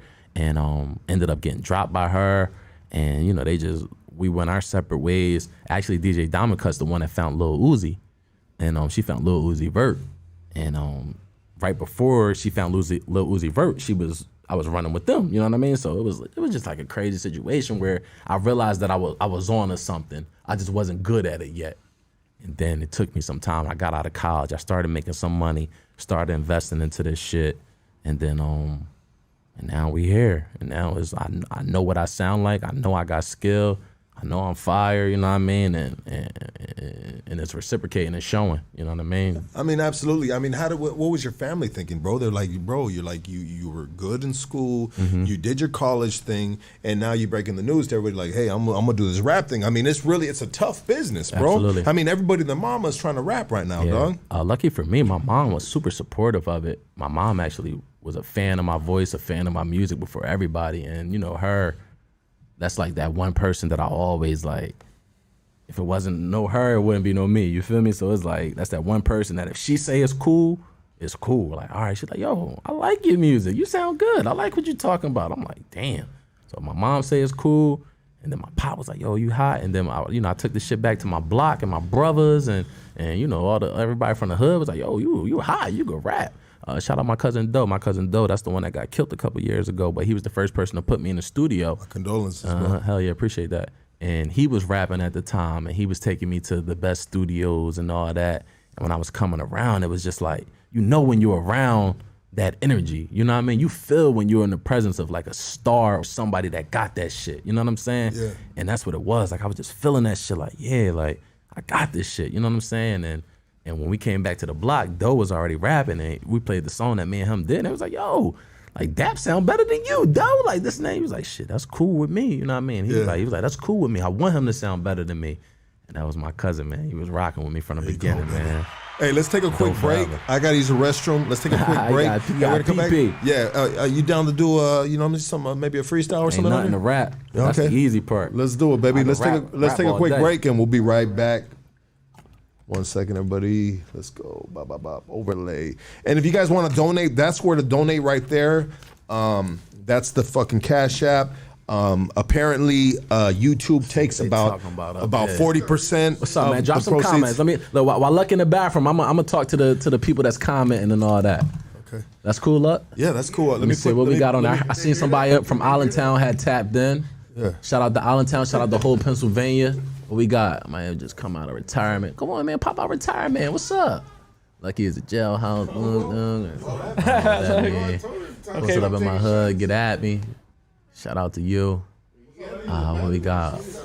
What's good? Oh man, we don't speak on the rats. I don't know what's good with him.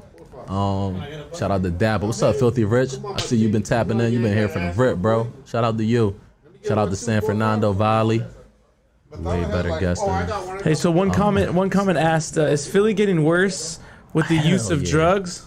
Oh, you talking about the opioids and shit? Hell yeah. Niggas is perked out and the heroin is bad there right now. What up, Dab? I heard your stuff. Oh, much love, bro. Shout out to Rated R. What's good, bro? I appreciate you tapping in, man. What's going on, fam? How you feeling? What up? What up, Dab? What's up, Bruce Wayne? What's up with y'all?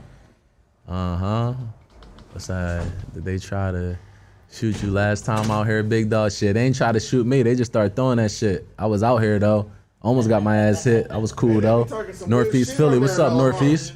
What part of Northeast you from, bro? Much love, Dak. Keep that up, real man. Much love. Absolutely, bro. Appreciate that, Patriot. Oh man, yeah, y'all showing love. They locked in right now. Dabber, how what? What's up, Jay Ponce? How much for a verse? Shit, man, get with me. My Instagram, real Dabba. Tap in. We talk about it. The song hot. I might jump on that bitch for free. That shit fire. That's one thing for sure. It ain't always about the dollar sign, man. That shit fire. I'ma jump on it. Someone said, ask about Kingston. He said, don't bend over in front of Casey. I'll be sure not to do that. Hell yeah. Yo, they be good. Someone said, ask about Kingston Boulevard. Kingston Boulevard, where that's at? In Philly. They said, I don't know. They said it's crazy over there. Nah, I don't know what Kingston Boulevard is. I'm Philly Bull. I know all the blocks. I don't know what Kingston Boulevard is. Philly to Cali, hell yeah. Shout out to them. Fuck a break. Welcome to the Goonies, Yeah, dog. I'm around like a donut, a glazed one. Hell yeah. Is that a comment you're reading, bro, or what? Yeah, I'm tapped in with the folks right now. That's what's up. Matter of fact, let's just do phone calls, dog. Let's man, they can call up? Yeah, we do phone calls, dog. Let's do phone calls, dog. Boulevard. That's easy, bro. I'm down for all the collabs, man. Let's do phone calls. You guys want to talk to DAPPA? I mean, you know what come on, pull up, call up. What's up? Talk to me, baby. DAPPA, if you have this shit fire, y'all rolling. Y'all got this shit bubbling. What you about to say, Casey? Casey said he had his own interview over there or something. Who are your top 5 artists out of Philly, old or new? My favorite. Oh, that's I get right to it. I love my spitters. I like Can I say my favorite real quick? Go ahead. Who yours? Vinny Paz. Jedi Mind Tricks. Vinny Paz, bro. Vinny Paz. Damn. I don't know Oh, shit. Damn, bro. No. Vinny Jedi Paz. Mind Tricks. I heard of that before. Vinny Paz, homie. Yeah, so it's them and it's King Size and it's they have a whole crew. You're on Hood Stocks. Talk to us, baby. I feel bad. Oh, what is it? Vinny Paz? Hey, coño. What's up? ¿Cómo estás, pa? Hey, much love you guys, man. Hell yeah. What it do? This is a very DAPPA, man. part of the I heard family. your stuff, man. I like it. Very good stuff, man. That mean a lot to You me, got bro. lyrics, amigo. Hell yeah, y'all be trying to give him some substance, man. You gotta talk to him, man. I don't just be talking about the bullshit, man. We gotta really talk to them, man. Thank you so much. I appreciate you tapping in. That mean the world to me, bro. You don't even know. Hey, coño, come by the studio, baby. Let's get you on. Let's Pull get up, you here, dog. coño. Yeah. Let's keep in touch, coño. You got my number, man. I don't block it for nobody, man. Hey. Text me so I can lock this in, dog. Yeah. Text me so I can lock it in, About my to say, G. hit me up on the gram too, bro. Like I'm super accessible, man. I'm here. Yeah, absolutely, dog. Love you, my G. Have a good. You feeling better? You had the COVID for a minute, no? Oh, yeah, man. I was a little fucked up on that shit, man, but I'm doing much better now. That's what's up, Gotta man. keep these kilos moving. Gotta keep these kilos moving, shit. baby. Yeah, call me. Fucking Tony, coño. Who that? Love you, my G. Yeah. Who that? I think that. You're on Hood Stocks. Talk to us, baby. Yo, what's up, man? What's up with you? Hey, I'm trying to see if you fuck with $1 million worth of game. Oh, hell yeah. Gilly and Wallow. Yo, fun fact, bro.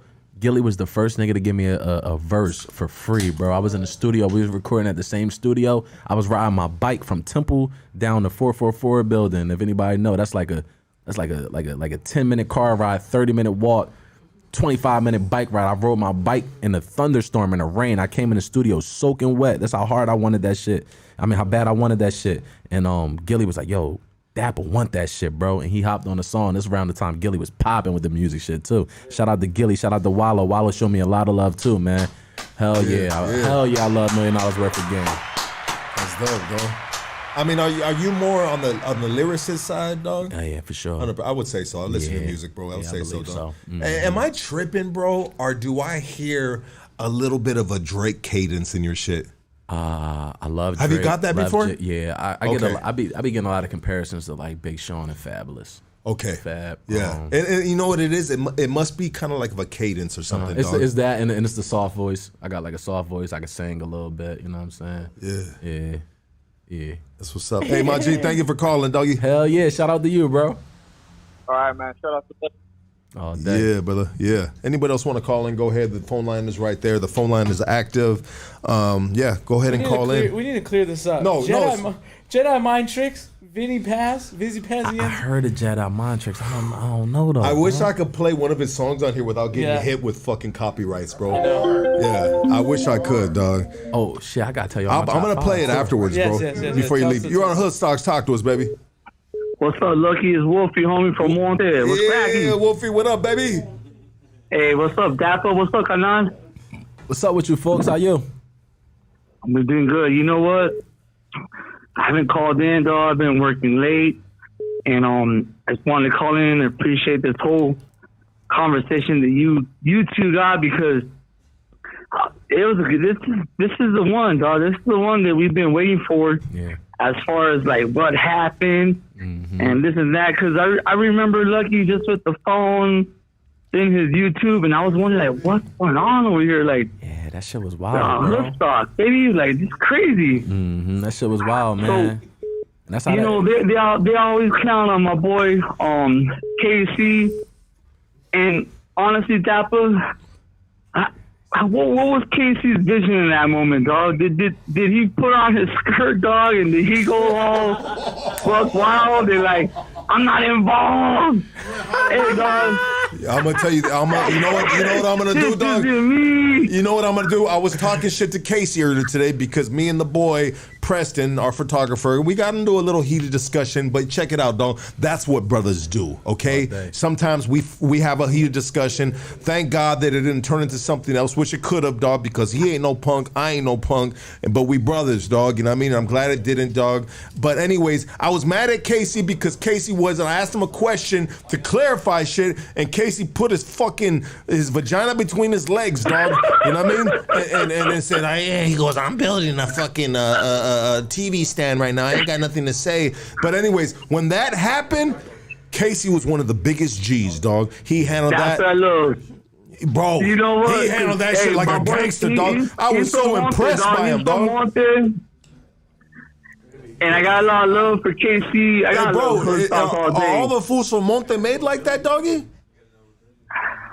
Well, you know what? Casey's not involved in that life, dog. So that's why I was wondering, like, did you guys shake him or did he walk it right?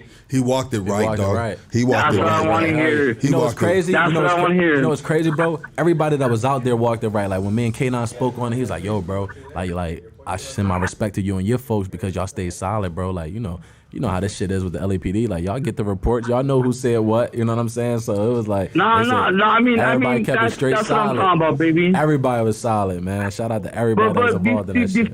Besides that, DAPPA, I mean, I really appreciate what you got going on, how you express your life, bro. Like, you really lived it, doggy. Yeah, for sure. Indeed, bro. You're living this world where we are now. Absolutely. And my question to you is to give out to like the youth, the ones that don't know what they want to do with their lives, because everybody thinks they're gonna make $1 in 10 seconds. So what would you recommend to these kids that just graduated, going into school, and they don't want to go and proceed? Man. What would you say to them? Like, what do you want? You know what it is, bro? We don't highlight being educated enough. You know what I'm saying? A lot of people fail to realize that it's cool to be educated. It's cool, man. It's so powerful, bro. Like, man, like keep it a beam, bro. Like, I'm not that nigga from my hood that did no jail time. I've never been locked up in my life, bro. But I got so much power and so much respect in my hood. Just because, one, I'm still aggressive, and I done earned my stripes. I just never did no jail time. You feel me? Like, I done did shit. I ain't gonna be wrong. I ain't gonna sugarcoat it. I done did shit, but I'm respected more for being educated, and I get more power from being educated than I do. Hell yeah. You know what I'm saying? Like, it's a couple niggas from my hood done caught over, they did what they did. You feel me? But I get that same level of respect as them, and it's okay to be educated. I get the same level of respect as the most gangster nigga from my hood. You feel me? So that shit go a long way, man. And that's what it is. We just got to keep promoting education. We got to promote making good decisions. You know what I'm saying? Like, we don't glorify the shit that we done been through. You know what I'm saying? Like, it's part of our who we are. It's part of our character. So we gonna speak on it.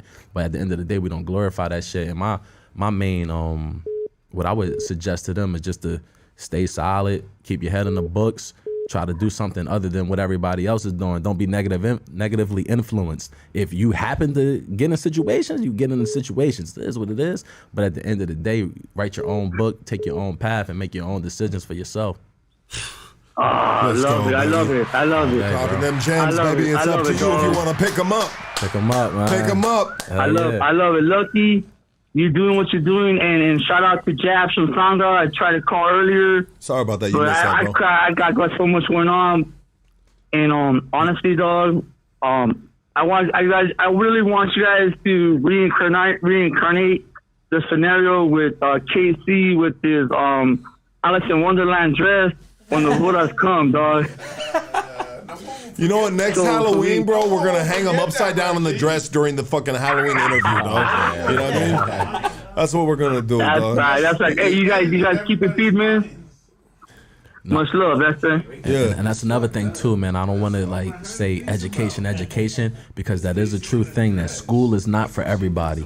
You know what I mean? School, and that's true, though. Look, what I've learned, you can make that money without that education, 100%. 100%. Man, all the ways that I'm making money. You need that hustle mentality, bro. Every way that I make money right now, like, don't really got much to do with my degree. You know what I'm saying? But it was great for the networking and all that. College was big for the networking, and you know, having that under my belt is always cool. They can never take that away from me. But there is ways to make money and ways to have an honest living without being extremely educated. Don't get me wrong. You know what I mean? But overall, you know. Good looking out, G, and shout out to them campsters. Shout out to all my Monteros, them Highland Parqueros, all them fools out there. What's up? That's Wolfie's right, baby. Back, baby. Yeah, Wolfie, we love you, baby. Shout out to Wolfie, dog. Love you, doggy. Have a good week at work, baby. You too, baby. Love and respect, dog. I love Wolfie, dog. He always calls, dog, and he shows mad love, dog. You know, when you're on this podcast, bro, I mean, you know, what's dope about this podcast, dog. Well, hold on. Let's get this phone call. What's dope about this podcast is you're having a lot of homies, dog. Homies, you know what I mean? Yeah. They're going to be like, okay, who's DAPPA? So we this is good that the brothers, my black brethren come here and do this, bro, because this is the, you know, hey, this is kind of like the crossover in LA, baby. Like, I'm cool to bring the fan base and the supporters, bro. That, you feel what I'm saying, though, dog? All that, man. You know, I'm trying to make this a spot to come to, dog. You know what I mean? Man. Like all the brothers, here, bro. And now you got my utmost support, bro. I'm gonna send everybody I can here. You feel me? Do it, dog, and I'll have them on. Anyone that you recommend to come through here, they come on, dog, and we give them the fucking hood stocks treatment, baby. You know what I mean? All you know, day, gunshots, cop cars, you know what I mean? All that shit. If it ain't no gunshots, it ain't right. Hey, you're on hood stocks. Talk to us, baby. What's going on, Lux? What up, baby? What's going on, Dap? What's up with you? My respect for both of you guys. Much love, bro. Hey, you know, I'd like to touch into the situation where, you know, you guys had the beef and, you know, like the fucking gunshots and all that shit, and that's crazy, bro. Mm-hmm. But, you know, DAPPA said something about education. You know, I talked to my little daughter about, like, you know, becoming a dentist, you know? Like, she can get all her education, become a dentist. I think it's fucking very important what you said. And I'm glad you guys made it out of there with no gunshots in your flesh, bro. Straight up. Sure, thank you, brother. Thank you, dog. And your daughter should pursue that. Dentistry is amazing, dog.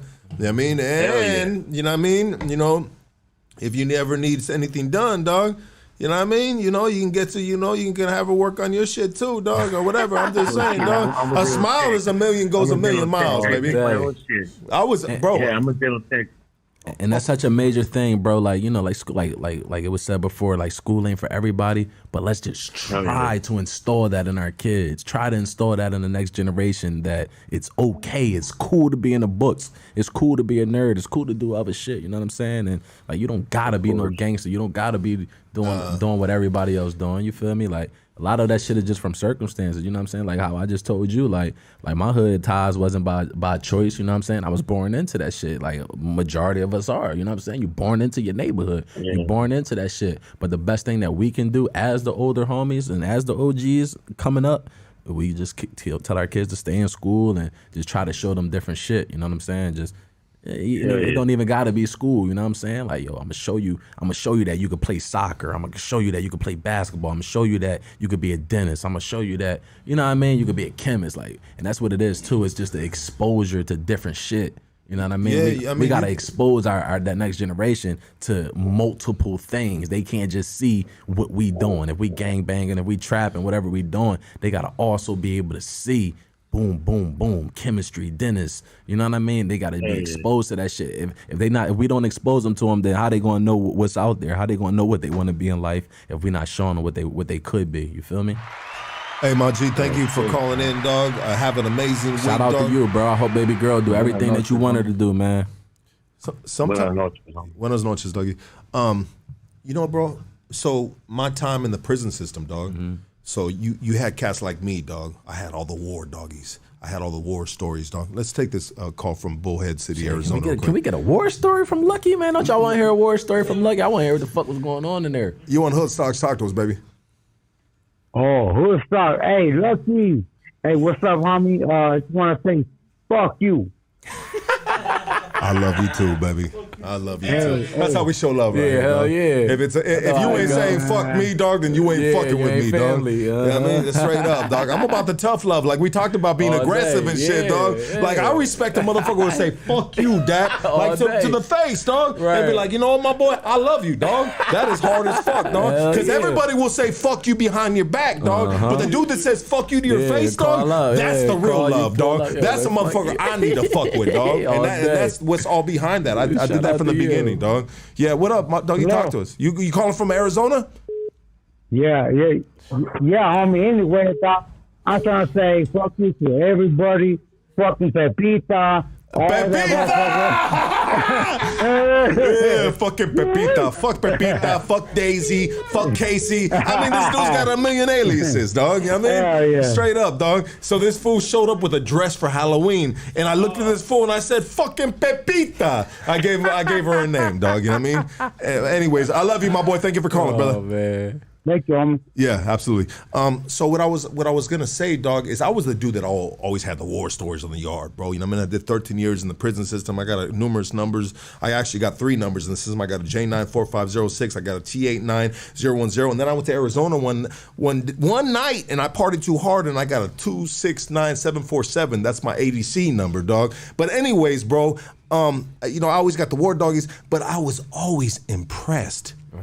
Because there was homies in there. They were just mad educated, and they were in the books, and when you would talk to them, you're like, fuck, homie, I ain't talking to Lucky right now. I'm talking to this dude, and this dude right here is something special, dog. Yeah. And some of these dudes didn't find their intellectual gift until they were in there, bro. And then it was just like, bro, you can be a lawyer. Let's get this phone call right here. Another call from AZ, dog. You got some of the smartest and talented motherfuckers in the world behind bars. Lucky right here? Yeah, dog, I think so. Oh, shit. Hell yeah. Hey, DAPPA, much love, man. Much love, bro. This shit goes hard. Hell yeah. Appreciate that, man, bro. I got a question for you since you out there in Philly and shit. How you feel about graffiti? Has that had any impact on you growing up? Growing up, no. Honestly, I'm gonna keep it a bean. I wasn't never like influenced by graffiti until I actually got out here, and I've been like really paying attention and admiring like the graffiti and the street art out here more than ever. You know what I mean? It never was nothing that I really paid attention to until coming to LA, and now I'm like paying attention to it. Actually, you know, it's just starting to be a part of something that I'm paying attention to, really. You know what graffiti benefits the most out here is the cops. It benefits the cops the most because the cops are like, oh shit, all right, Lucky's back out. Okay, he's over here right now. Oh, look who crossed him out. So and so from the enemy side of the neighborhood. Okay, hey, that's gang shit though. That's gang shit. That benefits the cops. The cross out, they know what territory. They're taking notes, dog. They're taking notes. Like, okay, they around here somewhere. You know, right. And they beat and motherfuckers who they beefing with. Motherfuckers were right across the street from where they're at. You know what I mean? It's like, dog, we right here. What you right in the homies? Right in the homies on the neighbor's fence, dog. You know what I mean? Like we love our culture, but at the same time, man, we really fuck ourselves sometimes, dog. You know what I mean? But anyways, dog, that's who I just wanted to throw that little tidbit out, dog. You know what I mean? Yeah, that's real. That's kind of on the gang shit though. Like with a tag name, it's a little different. Yeah, right. No, but graffiti is different, bro. I know that, bro. Yeah. So hey, Lucky too. Hey, how's the tattoo on the stomach feel? You know what, bro? It was all right, and I'm gonna tell you why it was all right, dog. And I'll be I'm gonna keep it a buck. I'm gonna keep it a bean, like the homie be saying right now, dog. Bean. You know what I mean? And I'm gonna get skinny real quick, dog. You know what I mean? Hold up, dog. But check it out, dog. I'll be 100% with you, dog. The stomach was good.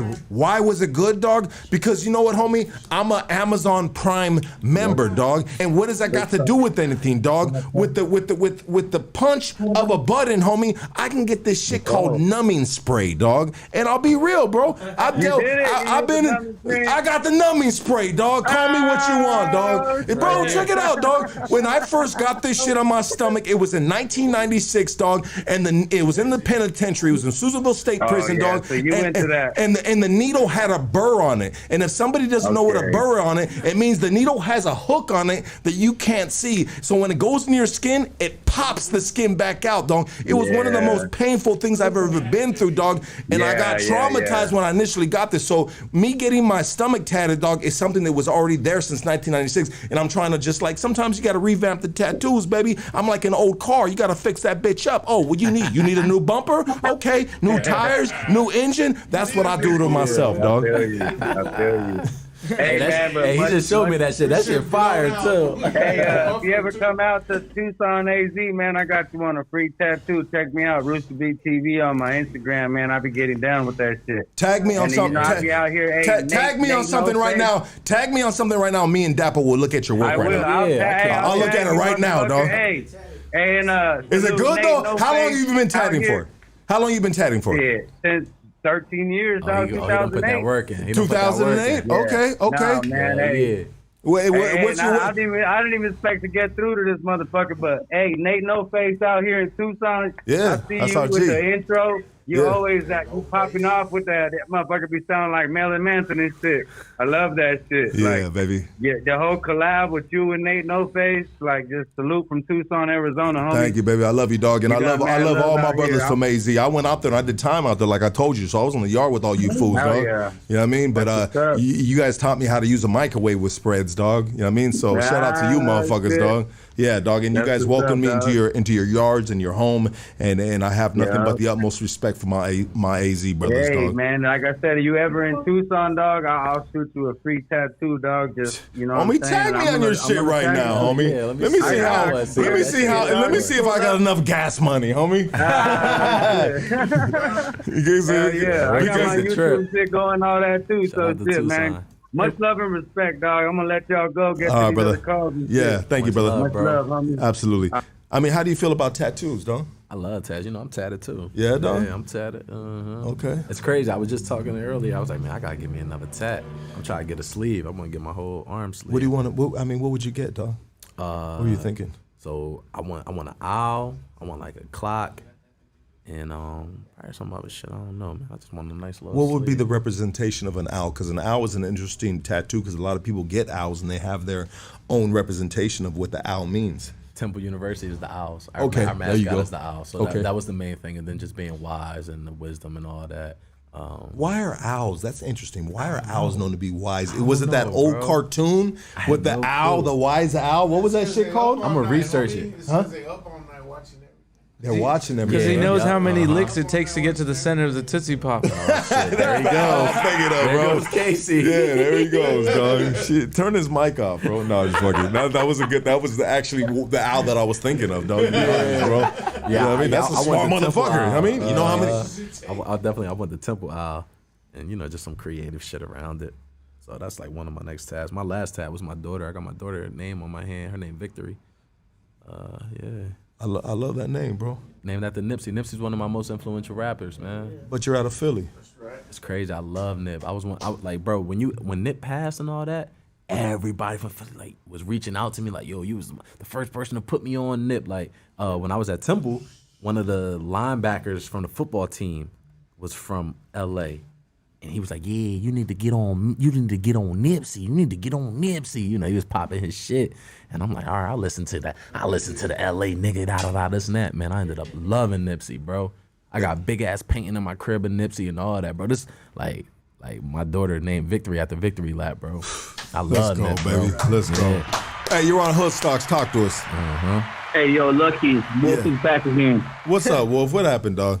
Hey, let's do a shot with DAPPA, homie. What's up? We done a bunch of them, bro. You want to do one? I want one live, dog. I haven't seen Dappa do a shot, baby. Let's do it. Bro, he done. But look at that stack, homie. He got to drive, bro. He got to get to his family. Do you want a shot, dog? Shit, let's do it, bro. Let's do it then. Let's do it a live shot, baby. K9, you ain't the only gangster on the phone, Wolf. Salute, Dap. Wolf, you ain't the only gangster. Let's do it, bro. Get my boy Muggsy one, too. My boy Muggsy just touched down from the penitentiary, baby. Yeah, doggy. It was free Muggsy, now Muggsy free. Muggsy free now, baby. This is one of my little young OG homies right here, dog. All day. Yeah, doggy. Shout out to Muggsy. Where's K9 at? Where's Casey? You know what, dog? K9's got close by. You know what? Check it out. You always got to watch out for the ones in the background because the ones in the background is holding shit together. K9, my cousin Don Pablo, Muggsy. That's one thing for sure. We super secure in here today. We good. I want to lie. Let's do a shot and a wavy bar. The guys and a wavy bar. And a wavy bar. What's up? What's up? You got your shot? Hey, where's mine at, bro? Where's them shots, dog? The shots. Come on, baby. Wait for K9. Wait, you making a toast. Hold on. You already took it there? What's the chair to? Hold on. Yeah, you make the toast. Let K9 get his first. With you, Vato, dog. Hold on. Another one. Hold on. Wait up. K9 getting his shot together. Yeah. Shout out to Cam. These are shots that ain't fired. All right, you make the toast, doggy. To all my gente, to all Rafa, to all my black gente, everybody shots, baby. Let's do this. Salud. Wolfie Monte. I think I understood that. He said my black gente, dog. I love that shit, dog. You know what I mean? What's gente people, dog. Much love. You know what feedme means? Feeble. Feedme.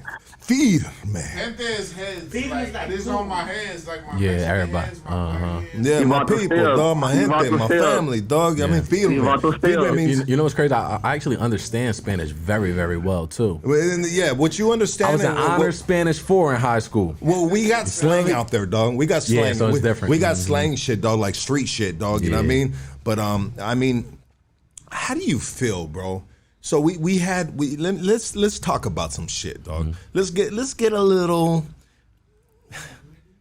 So there was a thing going on the internet with what's that one black fool's name, dog? The homie that not the homie, but that Whack 100, dog. So there was a thing going on with Whack 100, and he banged on some fools. They were homies, and anyways, dog. I mean. Check it out, bro. Yeah. Like when it comes to Mexican rappers, when it comes to Latino rappers, when it comes to Raza rappers, but we'll talk about the LA ones, bro. I mean, like there's no really black fools that listen to them dudes, dog. Shit. Well, I listen to everything. Where's Snow the product from? Where's she from? She from Texas.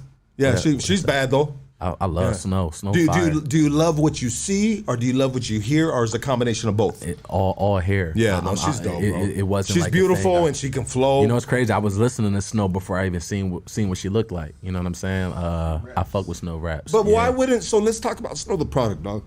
Why wouldn't she be? She's the full package, but the only thing is she's not black. So why wouldn't she be on a fucking Nicki Minaj or a fucking or what's the other homegirl's name? Cardi B. Well, Cardi B's not black. She's fucking Puerto Rican, dog. But yeah, but why wouldn't Snow the product be on a level like that? Is there a ceiling for Latin artists? You know what I'm gonna say, bro? I've been in a lot of label like meetings, and I have a lot of A&R friends. They're saying that the next big thing is going to be the Latino Drake. Damn, bro. The Latino Drake. Is Casey going to be the next Latino king? That's me. When there is that Latino artist that can really tap into the soul, rap, and sing they ass off, they say that's going to be the biggest thing that we've ever seen. Like, you know, like Drake's been like our artist of the decade. So that next artist of whatever decade is to come is supposed to be a Latino artist. There's actually a high demand for Latino artists in the. Let's go, baby. Let's go.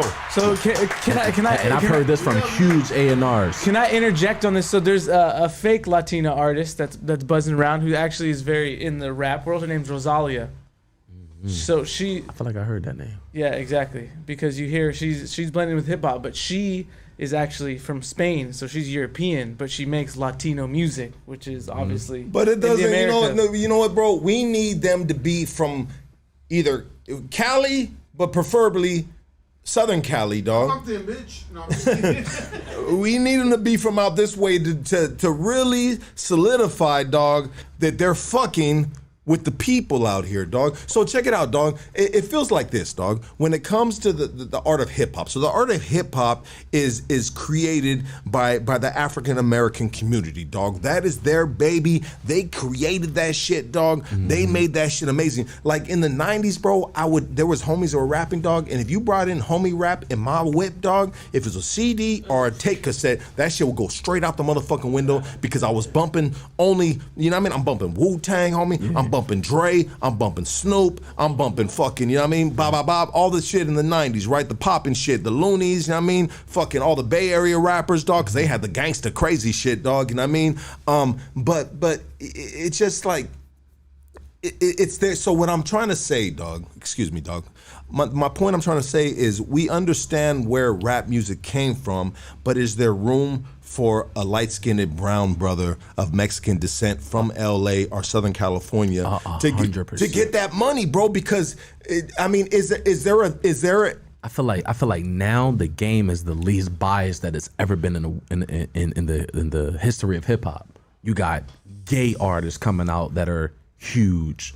You got there's no like face or age on it anymore. You know what I mean? Before, like, it was a young nigga sport. But a homie ain't gonna suck a dick, dog, to get up on that platform, dog. Right. You know what I mean? So what do we gotta do, baby? We ain't gonna suck no dick, dog. You know what I mean? But I mean, does when it comes to like the homies, dog, you know what I mean, from the south side of town, if you know what I mean, dog. I mean, does A&R doesn't want to fuck with them because they're like, nah, dog, like these fools are dangerous, or they got too much of a structured background that we don't want to bring that into the dynamics? I feel like no, man. I feel like no, especially because, you know, Nip came from a super duper, I'm Crip. You know what I mean? I'm neighborhood 60 Crip, and you know where Nip from. He made the Crips huge, you know what I'm saying? And they wanted that. So it's really just a matter, like with the A&R game, like there's A&Rs that passed on me, there's A&Rs that liked me, you know what I'm saying? So it's really about finding the right A&R that wants you. Like there's different A&Rs for different artists. Like there might be a huge A&R that might pass that. You know how many A&Rs passed up on Drake? You know what I'm saying? Like they passed up on Drake. They didn't think that they could market that boy.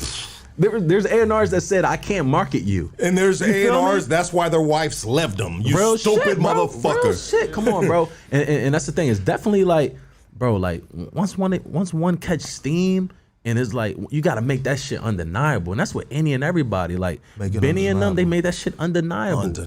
Undeniable. And they're considered older artists. You know what I mean? How old is Benny, bro? I'm not sure, but I know he's in his 30s. You know what I'm saying? Maybe mid-30s, maybe? Mid-30s, yeah. He's mid-30s. And the other guys as well. And they're just catching their wave as new artists. Yeah. So that's just showing you that there's not an age on it no more. There's not like a biasness on it no more. I mean, Tech 9 didn't really blow up until he was 40, and that's because of something he did with Lil Wayne. Or Lil Wayne, when Lil Wayne was busted, he pumped him up or something. And I'm gonna keep it a bean, like me, personally, I don't speak on rats. I don't speak on people that tell federal informants or nothing like that. But prior to that man telling, he's Latino, right? 6'9". Yeah, I mean, I don't know what the fuck he is, dog. I think he's rodent. Rodent. Yeah, hold on. Let's hear what he has to say. That's a new race. And also he had his, quote unquote gang affiliation. He came in as a gangster rapper. He was part of that. What was it? Crip? He was part of a Crip set. He came blood. Yeah. I'm tripping. Yeah, Shotty and them. Yeah, they blood. So he came into a blood, and they accepted that shit. The A&Rs loved it. The hip hop industry loved it. They wanted that shit. You know what I'm saying? He just dropped the fucking ball completely. Because he opened up a market, which is money. He opened up a huge market, and he was, and literally after ratting, was still huge. You know what I mean? Yeah. He was a huge artist. That's what I'm saying, man. They want Latino artists. So does it take a cosign? Like, oh yeah. Let's do this. It's gonna take some love for sure. West Coast Graffiti, you're on Hoodstocks. Talk to us, baby. What's up, baby? Hey, what's up, DAPPA? What's cracking, homie? Oh man, laying low, playing slow. How you? Hey, man, I'm glad you dodged them bullets the other day, man, because that shit is treacherous out there. You gotta duck your taco in the trenches. You know what I mean? Hey, but check this out, though. You guys speaking on Latinos, getting big in the rap game, right? Mm-hmm. So do you feel that a lot of Latinos box themselves in as, what is it called, Chicano rap? And they stay in that box. I'm not sure. Or do you think like Latinos should, go through different avenues to get bigger? Because I mean, a lot of Latino rappers call themselves Chicano rap, right? And to me, that's like you're putting yourself in a box, homie. So you shouldn't call yourself a Chicano rapper. You should just be a rapper in general. Rapping, right? Now, my question are. Who's the biggest out of the Chicano rappers right now? I would say that's made it the biggest. Go ahead, West Coast Graffiti. You answer it first, and I'll answer second. No. Go ahead, homie. I mean, I don't know. There's a lot, man. There's a lot. I can't really pinpoint one. I'll pinpoint one. I'll say King Little G. Little G. Okay, King Little G's a big one. Yeah, for sure. So the boy. Is he collabing with other artists? I don't know his inside business, bro. But do black artists at a certain level want to collab with certain, Mexican descent homies, raza, gang member of that side of town, L.A., Southern Cali side? I don't want to leave nobody out. Do they want? Is that in their best interest? 100%. Because it's business at the end of the day. It's 100% to get that. But at the end of the bro, market. Check it out, bro. When you do a show out here, bro, in L.A., Southern California, bro, and you look out in that crowd, bro, you will see. Correct me if I'm wrong. You will see 80% is Latino. You'll see 80% Latino. At our show in Pomona, it was 80% Latino for sure. And that's why I'm here. You feel me? Like, no, I feel it. Like, I'm up here. You feel me? But how can they grow then? It's like that with any. Like for me as an artist, and if I want to get bigger, I gotta collab. I gotta tap in with artists like. Is that Benny. the way you doing it? Collab. You gotta collab. Yeah, you got whether you pay motherfuckers for features or whatever you gotta do. You gotta get them features. Yeah, you gotta get them features. The features go a long way. A lot of people discredit them. Here's the thing. A lot of Latinos don't get paid to collab. They pay other artists to collab with them. I mean, that's the way it works when on that food chain, though. We have a lot of bomb ass rappers out here that spit fire, homie, but nobody wants to collab with them. Shit, you know what I mean? I mean, that's the way I see it. I don't know. Send them my way. We can rap. Let's get it. Send them my way. Whoever the hottest is, like whoever y'all fucking with, tag them, add them, let me know who the hottest. I'll tap in. I'll pay their ass for a feature. What's up? Ooh, there it is. Where King Lil G at, man? I'm gonna keep watching the. Me and Bozo about to do some shit. Me and Bozo about to. Yeah, hell yeah, that's the homie. Me and Bozo about to do some shit, and not only am I gonna be on his shit, he gonna be on my shit. There you know go, baby. I mean? Hey, West Coast Graffiti, we love you, baby. Next phone call. All right, man. Peace out. Everybody follow West Coast Graffiti on YouTube. What up, Mon G? Talk to us. Hey, what's up, man? This is Coach K. Wait. Bro, your Obama phone is boomeranging right now, doggy. Talk to us, doggy. One more time. This is the homie. Okay. What homie is this? From Arizona. All right, talk to us, big dog. What's up? What's up with you? All right, hey man, hey. So pretty much, bro. I just want to say, man, fuck Pepita, fuck all them other fools. Hey, man. I'm a real big fan coming over here from Phoenix, from the West Side. That's right, baby. West Side Phoenix, love, dog. Yeah. Hey, for real, dog. You know what I mean? Other than that, dog, that's all I gotta say, man. You know what I mean? Fuck Pepita. Love you, West Side Phoenix in the house, bro. Phoenix, let's go, dog. Love you, baby. All right, dog, for sure, dog. I love that we do live phone calls, dog. Yeah, that's perfect. Yeah, dog, and really just so tap it. authentic, man. And I've been seeing like the comments and shit. Everybody saying that this the realest podcast. This the most authentic podcast. Shout out to y'all, man. Hell yeah. I mean, you just did the bootleg Kev podcast, correct? Yeah. How was that, bro? It was dope, man. That was just one of those things where, you know, the whole management situation and being in tapped in with Benny. Benny had an interview already scheduled for them, and they was like, "Yo, we in LA, pull up." I just pulled up. I was just coming through just to hang. Yeah. And ended up building a relationship with Kev, just being in the right places, and like that's really just my no matter the race or no matter where you come from, you just gotta be in the right situations. You know what I'm saying? Like you gotta, when people invite you to these type of things, pull up. The Chicano rap, you know what I mean? Pull up, you know what I'm saying? You got to pull up on these people. And that's exactly what happened. I pulled up. I wasn't scheduled to do an interview. I wasn't scheduled to rap with him or none of that. They was like, yo, he BSF. Benny like, don't you see him with us, nigga? Y'all be like, yeah, that motherfucker can rap. He rap his ass off. He with me, ain't he? And he was like, hell yeah. He said, shit, you want to come give us some bars? Well, shit, why wouldn't I? Come on. And, you know, I was able to hop on that opportunity just from being a part of, you know, the BSF situation. You know what I mean? Shout out to the homies. Do you want to, it seems like the go-to place is the Adam 22 podcast. What's that? No Jumper, right? Yeah, No Jumper, dog. Mm-hmm. I mean, is that something you want to, of course, you got to entertain, and you got to, I mean, this is a free promotion. I love podcasts, man. I love podcast radio. Like I could talk all day. I love connecting. I love telling my story. I love hearing what other people got going on. So I'm super personable. So I just love being in these, you know, these arenas. Hell yeah, different arenas. Hell yeah. Like what's dope is you're here with a bunch of just like homies right here, like a bunch of gangsters, dog. Like Muggsy just got out the pinta, dog, and the pinta. I feel comfortable. I feel comfortable here than anywhere. Yeah, you know, because we know we got you, baby. Sure. We got you, dog. You know what I want to do, dog? Can we do some music? Shit, what you want to do? I mean, you want to play some music? You want me to rap? What you want to do, man? We can get busy. What y'all want to hear? I mean, I got a beat. Do you want to send me a beat? You can send me. We can take a break. You know what we've been doing a lot, man? We've been doing a lot of storytelling. Yeah. Can I tell you a story? Yeah, absolutely. I don't want to rap. I just want to tell you a story. Let's do that. Cool? I'm cool with that, though. Yeah. My story go like this, Kay. It go, oh, shit. What I get myself into? I thought you said your man had a meeting to tend to. What the fuck? Should I jump out the window? I was about to bust a nut, but now I'm stuck in the limbo. Look, he popped up like Jack in a box, caught me bare ass naked, nothing on but my socks. Look, keys, sneaks, jeans on the floor. Right before he grabbed his gun, I made a run for the door. I jabbed him with the right, then I dropped him with the left.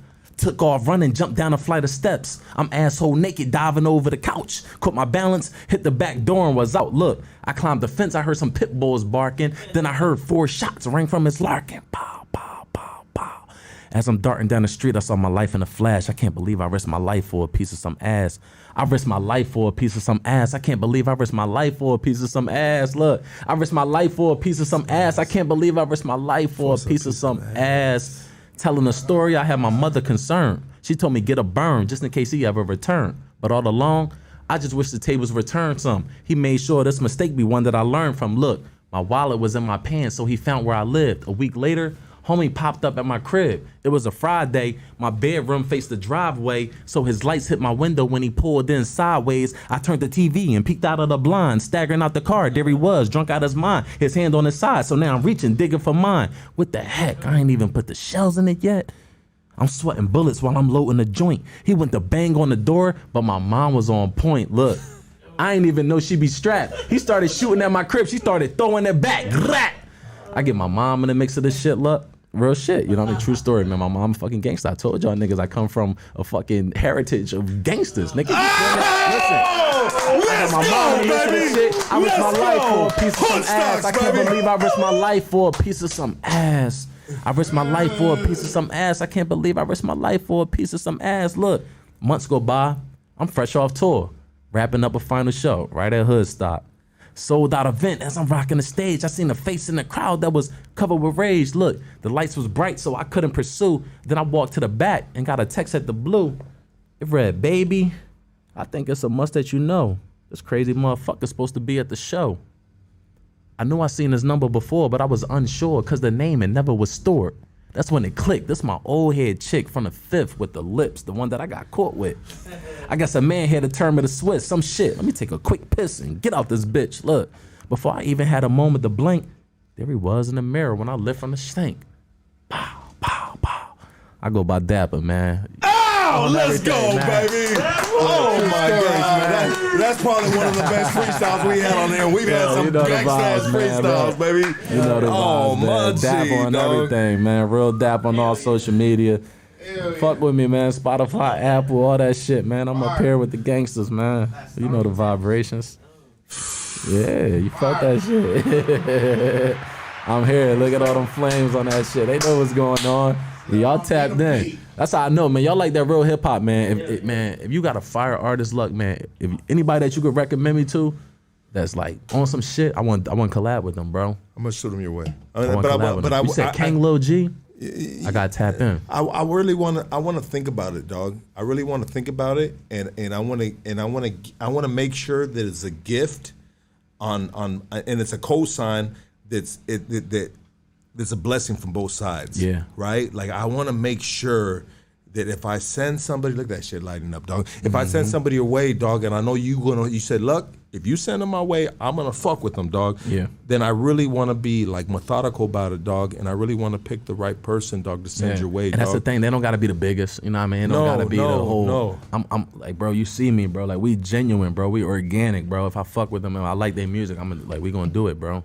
And that's what I want to tap in. You feel me? I want to tap in. I want to see what they talking about. I want to fuck with them. Somebody that I'm gonna fuck with personally too. Like, don't send me nobody and they like, yeah, I guess, yeah, come on and say, you know what I'm saying? Let's do this shit. Nah, you know because who I send will be. That's why I said I really need to think about it, because whoever I send is gonna be a reflection of myself, dog. You know what I mean? And so I gotta make sure that not only is his fucking rap music right, dog, but his character is right, dog. All day. You know what I mean? I'm not gonna send some dude, dog, that's gonna act like that with you, dog, because I'm gonna smack him across his fucking face myself, dog. You know what I mean? And I'm gonna feel embarrassed, dog, that I ever sent that dude your way, dog. You know what I mean?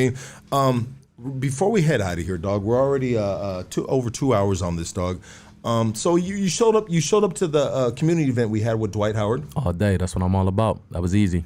That was easy, dog. That was easy. I mean, thank you, brother. How'd you like it, dog? I loved it, bro. Yeah. I loved it. Y'all, everybody embraced me when we did pull up, and I had a good time. That was dope. That was some of the flyest shit I've seen since being out here, bro. Were you able to connect with Dwight? While we were there, yeah, he was playing with my daughter the whole time. He was playing with my daughter. His family was cool. His agent was cool. I ended up following like me and two of his like team members. Yeah, we tapped in a little bit, but you know, overall, you know, I was just there to support you. Yeah, thank you, brother, and I appreciate that, dog. Thank you so much. Hell yeah, we walked away with some Pampers. Yeah, we walked away with some wipes. You know, they threw us some shit for the baby and all that. That was dope, man. I put together something dope. That's love. You know what I need you to do for me, dog? Yes, sir. This is what I need you to do for me. I need you to send me some, like, and we talked about it already, and you said you would send them my way, dog. But so this platform, you know what, is not correct without both sides coming together as unity, and I'm talking about the black and the brown, dog. I need you to send me some good people, dog, my way, dog, to put on the platform, dog, and have these amazing conversations like we had today, dog. So man, one of my boys out here right now too. I don't know how long he here. Real dope artist. He signed the Rock Nation. My man Sean Smith, he out here right now. I'm gonna try to get him up here. Yeah, and, you know, because I really like. I want the only way Hoodstocks crosses over, dog, is coming together, dog. Yeah. You know what I mean? And making people of all colors feel like this is a podcast for all of us, not just one genre. Even though, you know, when it comes to, like, all I know is homie street motherfuckers, different, you know what I mean? And I love those stories because I love giving these dudes the light, because a lot of platforms don't want to give us the time or day, dog. So I created this for the homies, but at the same time, in order for us to grow, and this is not just why, because I respect and I need all stories on this platform, baby. Absolutely. You know what I mean? But anyways, dog, everybody give it up for DAPPA, baby. This is amazing, dog. Thank you, brother, so much. Wait. We never got his top five. Top five. Young Chris from the Young Guns. He's one of my favorite. He a whole spitter. Young Chris, Beanie Siegel, Black Thought, Meek Mill. I'm gonna give him the OG, Schoolie V. I'm sorry. Okay. Schoolie D. How did you feel about so check it out. I want to throw this out here real quick. So when Drake and Meek Mill had the fucking little battle and shit, dog, I was ready to put the house on it that Meek Mill was going to destroy that dude in a bar fucking for bar, right? Bar for bar, destroy him in a fucking battle. And I feel like Meek comes from the battle rap. Yeah, era. dog, and I feel like Meek let me down, bro, because I'm a big fan of that dude, bro. Big supporter, bro. You know what I mean? I mean, how do you feel about that whole little situation that back and forth they did, bro? I think it was good for the culture. I'm a huge fan of both. You know what I mean? I love Meek, I love Drake, so I appreciated it. I was glad how Meek rebounded from it, because Drake is big enough of an artist to really put you out your nightmares. He could really take your career away from you. You know what I'm saying? He's a big enough artist. And the way Meek rebounded with that championship album, like he's bounced. That album was amazing that he came back with. So I'm a huge fan of both of them. I'm a huge fan of the sparring and all that. I was happy that they was able to, connect after the fact and make music after their beef and all that. So that was dope. I mean, how do you feel about that? Like, sometimes that elevates people's careers, like you said, you know what I mean? Regardless if you take the L or if you take the W, dog, people are looking at you, you know what I mean? Yeah. I mean, you know what I mean? A lot of people thought that he was about to end Meek. They thought it was going to make him derail. I still see, if you see Meek or you think about it, you're like, damn, Drake bodied you every time. I think you'll always follow him. Shit, that's part of the sport. Well, you know what I'm saying? Yeah, that's part of the wins sport. and losses. Yeah, hell yeah. That was a championship fucking round, bro. Yeah, you know what I mean? And sometimes and that's losses, part of the game. That's part of the risk. You know what I'm saying? That shit like any other thing. It's like sparring. You know what I mean? Sparring with your brother, sparring with the homies. You got Steph Curry and LeBron going at it every night. You know what I'm saying? But somebody got to win. There got to be a winner. You know what I mean? So let me tell you about. Let me end this with losses. My losses have been my greatest attributes in my fucking life. My losses have made me the person that I am now, for the good, the bad, whatever the fuck. If you ain't losing, you ain't growing, and you ain't fucking headed towards that fucking whatever the fuck you want to call it, that mountain, whatever, where the W's at. You know what I mean? You gotta take losses because it builds character. I mean, it builds thicker skin. I mean, losses sometimes can be greater than a fucking having a bunch of wins back to back, dog. Absolutely, man. The losses is what make us who we are. Man, shit, I've been through a lot. Bro. And it's like, that's exactly like who I am. The wins and the losses. That's such a major thing. Like, I done took so many losses that like sometimes I'll be forgetting to celebrate the wins. You know what I'm saying? And we gotta remind ourselves to come up for some fresh air. Like you said, we work hard. So don't forget to come up for fresh air. You know, I like to play basketball and shit on my little free time and all that. I still be hooping and all that. I like to come up for fresh air every once in a while. So we gotta take our breaks of working and putting in that overtime, you know what I'm saying? Come up for fresh air, spend some time with the kids, spend some time with yourself, get some self-love in. What's up, man? I'm excited. I'm in one of the happiest spaces I've ever been in my life right now, bro. And I'm honored, man. I'm grateful right now. I can feel the energy. It really feels like sure. it, dog. Your energy is pure, dog. Your energy is just like, it's uplifting, bro, to be honest, dog. You know what I mean? I've had energy on here, dog, that just made me want to fucking go take a shit, dog. You know what I mean? But this... Could I ask you guys both one question? This energy makes me want to go get tacos, doggy. So where the best tacos at out here? Where the best tacos at? They're all right here in this area. Right here? I want you guys to have a dialogue together, right? You guys both love podcasts, and you podcast yourself. We want to. I mean, I could be here all day, man. I ain't got shit to do. What's up? We could talk. Can we speak on the Joe Rogan situation? Right, the Joe Rogan where they come out and they compiled a video. Hold on. They've come out with a video that basically a compilation of him using the N-word, right? It's a white guy. Yes, Joe Rogan. You know who Joe Rogan is? Not familiar, no. God damn it, bro. You don't know who Benny Paz is. You don't know who Joe Rogan is. But anyways, Joe Rogan, basically the biggest podcaster. You know, we could say on the planet Earth, right? Go ahead, though. Damn. Okay, so yeah, Joe Rogan gets called out for using the N-word. I mean, he started the podcast in 2009. He's about 42 years old, right? And he would use it in reference, you know, to not say his own words, but to basically quote people. He would just say the word instead of maybe not saying the whole word. Right. So, I mean, you guys, I want you guys to have a dialogue about it because, I mean, we're in this situation. And, of saying the N-word? Well, of a non African descent? Is that what you're saying? I mean, because a lot of Mexicans say the N-word now. A lot of white people say the N-word. Asians say the N-word. How do you feel about that, bro? Let's ask that.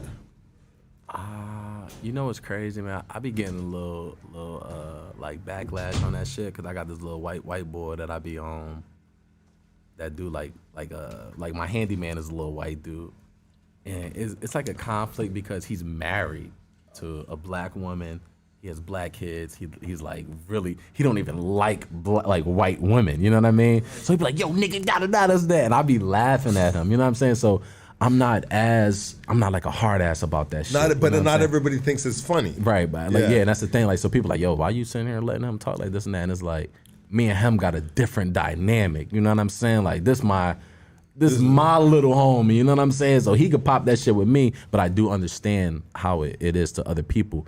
And, you know, I'm not really familiar with Joe Rogan. I'm sorry, but overall, especially on that type of platform, if you have a platform, you absolutely should not be speaking on it. And I do think that it's not okay for a white person to be saying the N-word so freely. What about a Mexican dude from the streets? I kind of feel like that's cool. You know what I mean? I feel like it's fair game. You know what I'm saying? Like, wait. Is it? I'm okay with it. You're okay with it? Me personally. But not a white person? Yeah, nah. What about an Asian person? That grew up in Compton. It's like, it's the culture rather than the skin. But why? But you said you're okay with Mexicans, dog. Like, I don't use the N-word. I used to use the N-word when I had the little homies around me. I feel like y'all as close as it get to us. I feel like the Latinos as close as it get to us. We come from the same, like, especially like in Philly, like a lot of our hoods got black and Latino. You know what I mean? Latinos are a part of our hood. They're a part of you got like a Fat Joe. You know he's Dominican. You know what I mean? Exactly. But that's what they call it. They call it Afro Latino. You know what I mean? But right out here in LA, we don't call it Afro Latino. We call it Mexicano. We call it Latino. We call it Chicano. Yeah. You know what I mean? It's also the difference. It's the difference in the cultures and the difference in the upbringings. You know what I mean? Like, if you're from an area that don't necessarily like black people or don't really, you know what I mean? Then it's like, oh no, we can't do that. You know what I'm saying? But if you're from a black hood or you got black friends and you're really that, it's okay to keep it amongst each other. But I don't think it's like a thing that you should be just saying it freely to everybody. You know what I'm saying? I agree, though. Me and you sitting here talking and you like, yo, nigga, you was tripping. I'm literally not even going to think twice about it. I feel it, dog. Yeah. You're on Hoodstocks. Talk to us. You're our last phone call of the night. Oh, hey, what's up, man? Shout out to Arizona. Shout out to Big Jabs. And it's just pretty much, man, shout out to Hoodstocks, homie. Hell you know yeah. What I mean? Shout out to all them boys. Dog, you know what I mean? Shout out to you. This is fucking Angel right here, speaking from Arizona. But much love for everybody, homie. And fuck for Pika. Love you, baby. Thank you for calling, dog. So some of the black people, not black people. I mean, some of the, how can I say it, bro? Some people out here in LA, they're not good with it. But I look at it as this is a melting pot, bro. Mm-hmm. And we take, like when it comes to the Crips, the Bloods, the Southsiders, you know, the homies, you know what I mean? And I don't say it no more. I used to, dog, but one of my homies low-key kind of checked me like, look, we weren't raised like that. Why you using it? I'm like, damn, my bad, dog. I'm just with all these little fools and they all use it, dog. You know what I mean? And it just rubbed off on me, dog. You know? But I stopped saying it, dog. And I'm man enough to say that I didn't get like checked on it, but my boy was just like, bro, what's up, fool? You know what I mean? I was like, you know, you're right, dog, 100%. Right. But anyways, it's a melting pot, dog. Mm-hmm. And we take different things from each other. And hip hop culture, bro, is so powerful, bro. Like hip hop culture kicked out rock music. Hip hop culture fucking, bro, kicked everything out, dog. Yeah. If it ain't hip hop, it ain't shit, dog. Right. Everything is hip hop, dog. So it's hard, bro. It's hard for people to be mad about different races. And I'll say this, being the devil's advocate, so to speak, dog. It's hard if you can't really get mad, dog, when you spread this fucking hip hop culture that is saying nigga this, nigga that, bop, bop, bop, Easy-E, Snoop Dogg, Dre. I mean, I'm just naming West Coast artists, Ice Cube. I mean, we sing these songs, dog. And when we sing these songs, dog, we do not stop at that word, bro, because it's a part of the song. It's a part of the song. And it's been embedded, bro. It's embedded in our heads, bro, that sometimes you may not be black, but you may feel like it sounds cool to say that, bro. Because it's like it's like clothes, bro. It became the cool word. It's like Jordans. It's like a pair of Jordans on the feet, bro. Like it's like saying bro. So, like excuse me if I'm so freely with it. You know what I'm saying? But it's like saying my bro. You know what I'm saying? So I really don't be that's me being the devil's advocate, dog. And because I don't promote it, bro. And sometimes when I have homies on here, I got a question for you too. Yeah. Is there like, I don't want to say a huge difference. I guess just for like a lack of a better question or lack of a better word, is there a huge difference in Puerto Rican and Mexican culture? Big time. Yeah. Huge. Because that's the thing, like in Philly, is like we're predominantly Puerto Rican. Like our Latinos it's out huge. there Puerto Rican. I think Puerto Ricans is more Latino, Afro-Latino. They're more blacker, like yeah, black. Yeah, 100%, bro. 100%, dog. Because I think in Boricua, you know what I mean, there are shades, pigmentation of brothers that can possibly pass for being black, bro. Man, when I be having the waves out, they used to call me Papi Chulo. You know what I'm saying? You got them waves, man. How you get them waves like that? I seen you took your hat off, and I was looking for my surfboard, dog. You know what I mean? Funny I was about to, I'll boogie board. I can't get on a surfboard. I ain't lying. I was looking for my boogie board, dog. You know what I mean? Man, bro, those some fucking powerful waves, dog. You know what I mean? Funny Hair shit, is power, dog. No, real shit, dog. Those are. Take your hat off one more time, dog. Bro, those are fucking amazing waves, dog. Yeah, those are the best waves I've ever seen in my life, dog. I swear to God, dog. Yo, y'all funny, man. That shit is wavy. What do you put on that shit, dog? A little argan oil. Yeah. Do you ever run out of that and put a little fucking cooking oil on that bitch? Bad joke. I'm sorry. No, that was a good one. That was a good one. He's asking if you put Crisco. That's what he's asking. Crisco. At one point in my life, I was jacking off with the Crisco, dog. So I'm just saying, dog. Like, I ran out of fucking lotion, dog. You know what I mean? And we had to go to the kitchen and find what was handy, dog. I would have had to go with the dry rub, man. The dry rub? Oh, dog. You are a dirty dog, homie. Oh, that means she doesn't like you, sir. That means you don't belong in these. I done gave it the dry rub before I threw the Crisco on there. Man. Damn, bro. Crisco for the fried chicken only. You know what, bro? This is a conversation I was having with my coworkers, dog. And we were having a conversation because I have coworkers, bro, that are very... they're just very opinionated and they have amazing thoughts. You ever been with people that have amazing thought processes and what they say is like, oh shit, like that's a cool perspective. But anyways, we're having a conversation amongst blacks and Latinos, Chicanos, whatever you want to label us. But I feel like blacks, bro, are the humanoids, bro, because blacks are amazing, dog. With a lot of stuff, bro. Yeah. You know, like sports, bro. Fucking music, bro. Like people are, bro, straight up, bro. Correct me if I'm out of line, dog. But people, like, bro, blacks, bro, are fucking gifted, bro. And so I asked my girl this. I said, babe, you ever trip out on how the brothers, the African Americans, man, they're like, what? They're amazing at everything. They excel way further than other shades of colors, right? You know, races, you know? And so this is what my girl told me, dog. And bro, 100%, like, I mean this all the time, but she said, when there was slavery, this is what my girl tells me, dog. She goes, in the time of slavery, they were getting rid of killing blacks that weren't useful. You know, and no, that's a fact. And so if in the time of slavery, if a black man or woman wasn't useful, you know what I mean, and then they would get rid of them. I don't know how they get rid of them. I mean, we know what's in the history books. We know what's been taught down to us. I don't want to paint that picture, but you know what I'm saying.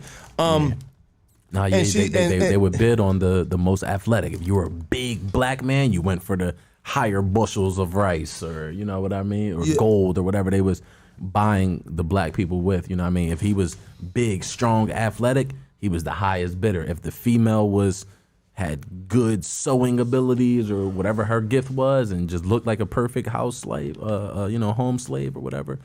They was the highest bids. So and don't like, my girls probably hated me that I'm sharing this bit of information, and we try to be 100% transparent around here, dog. Yeah. But so she said when moving forward from that time, there was just the elite of African Americans left, and they were having babies. And so when you have the elite, Casey, what do you think of this? Well, bro? they said, okay, well, that's one story is that, that a black slave showed Jack Daniels how to make whiskey. And that's how we know. No, that's a true story, that's bro. True story. Second is that the whites created unions because once slavery ended, they had a giant population of highly skilled black workers, basically to that's crazy. Available. So they created unions. They unionized obviously the white union created unions to keep them out of those positions, those jobs. I believe it. I believe it. That's crazy. It's truthful, and they're doing it again. So Casey, what do you think about what my girl told me, bro? What do you think about that, dog? I mean, is it? I mean, it's a sad truth, but it seems like that make all the sense in the world, though. Like, I ain't even gonna hold you. That they were basically playing God or playing Darwinism and breeding. That make all the sense in the world. Like killing, they were killing off the weak ones or the ones that they couldn't do anything with, and the strong survived, and the strong and the gifted and athletic were the ones that stuck around.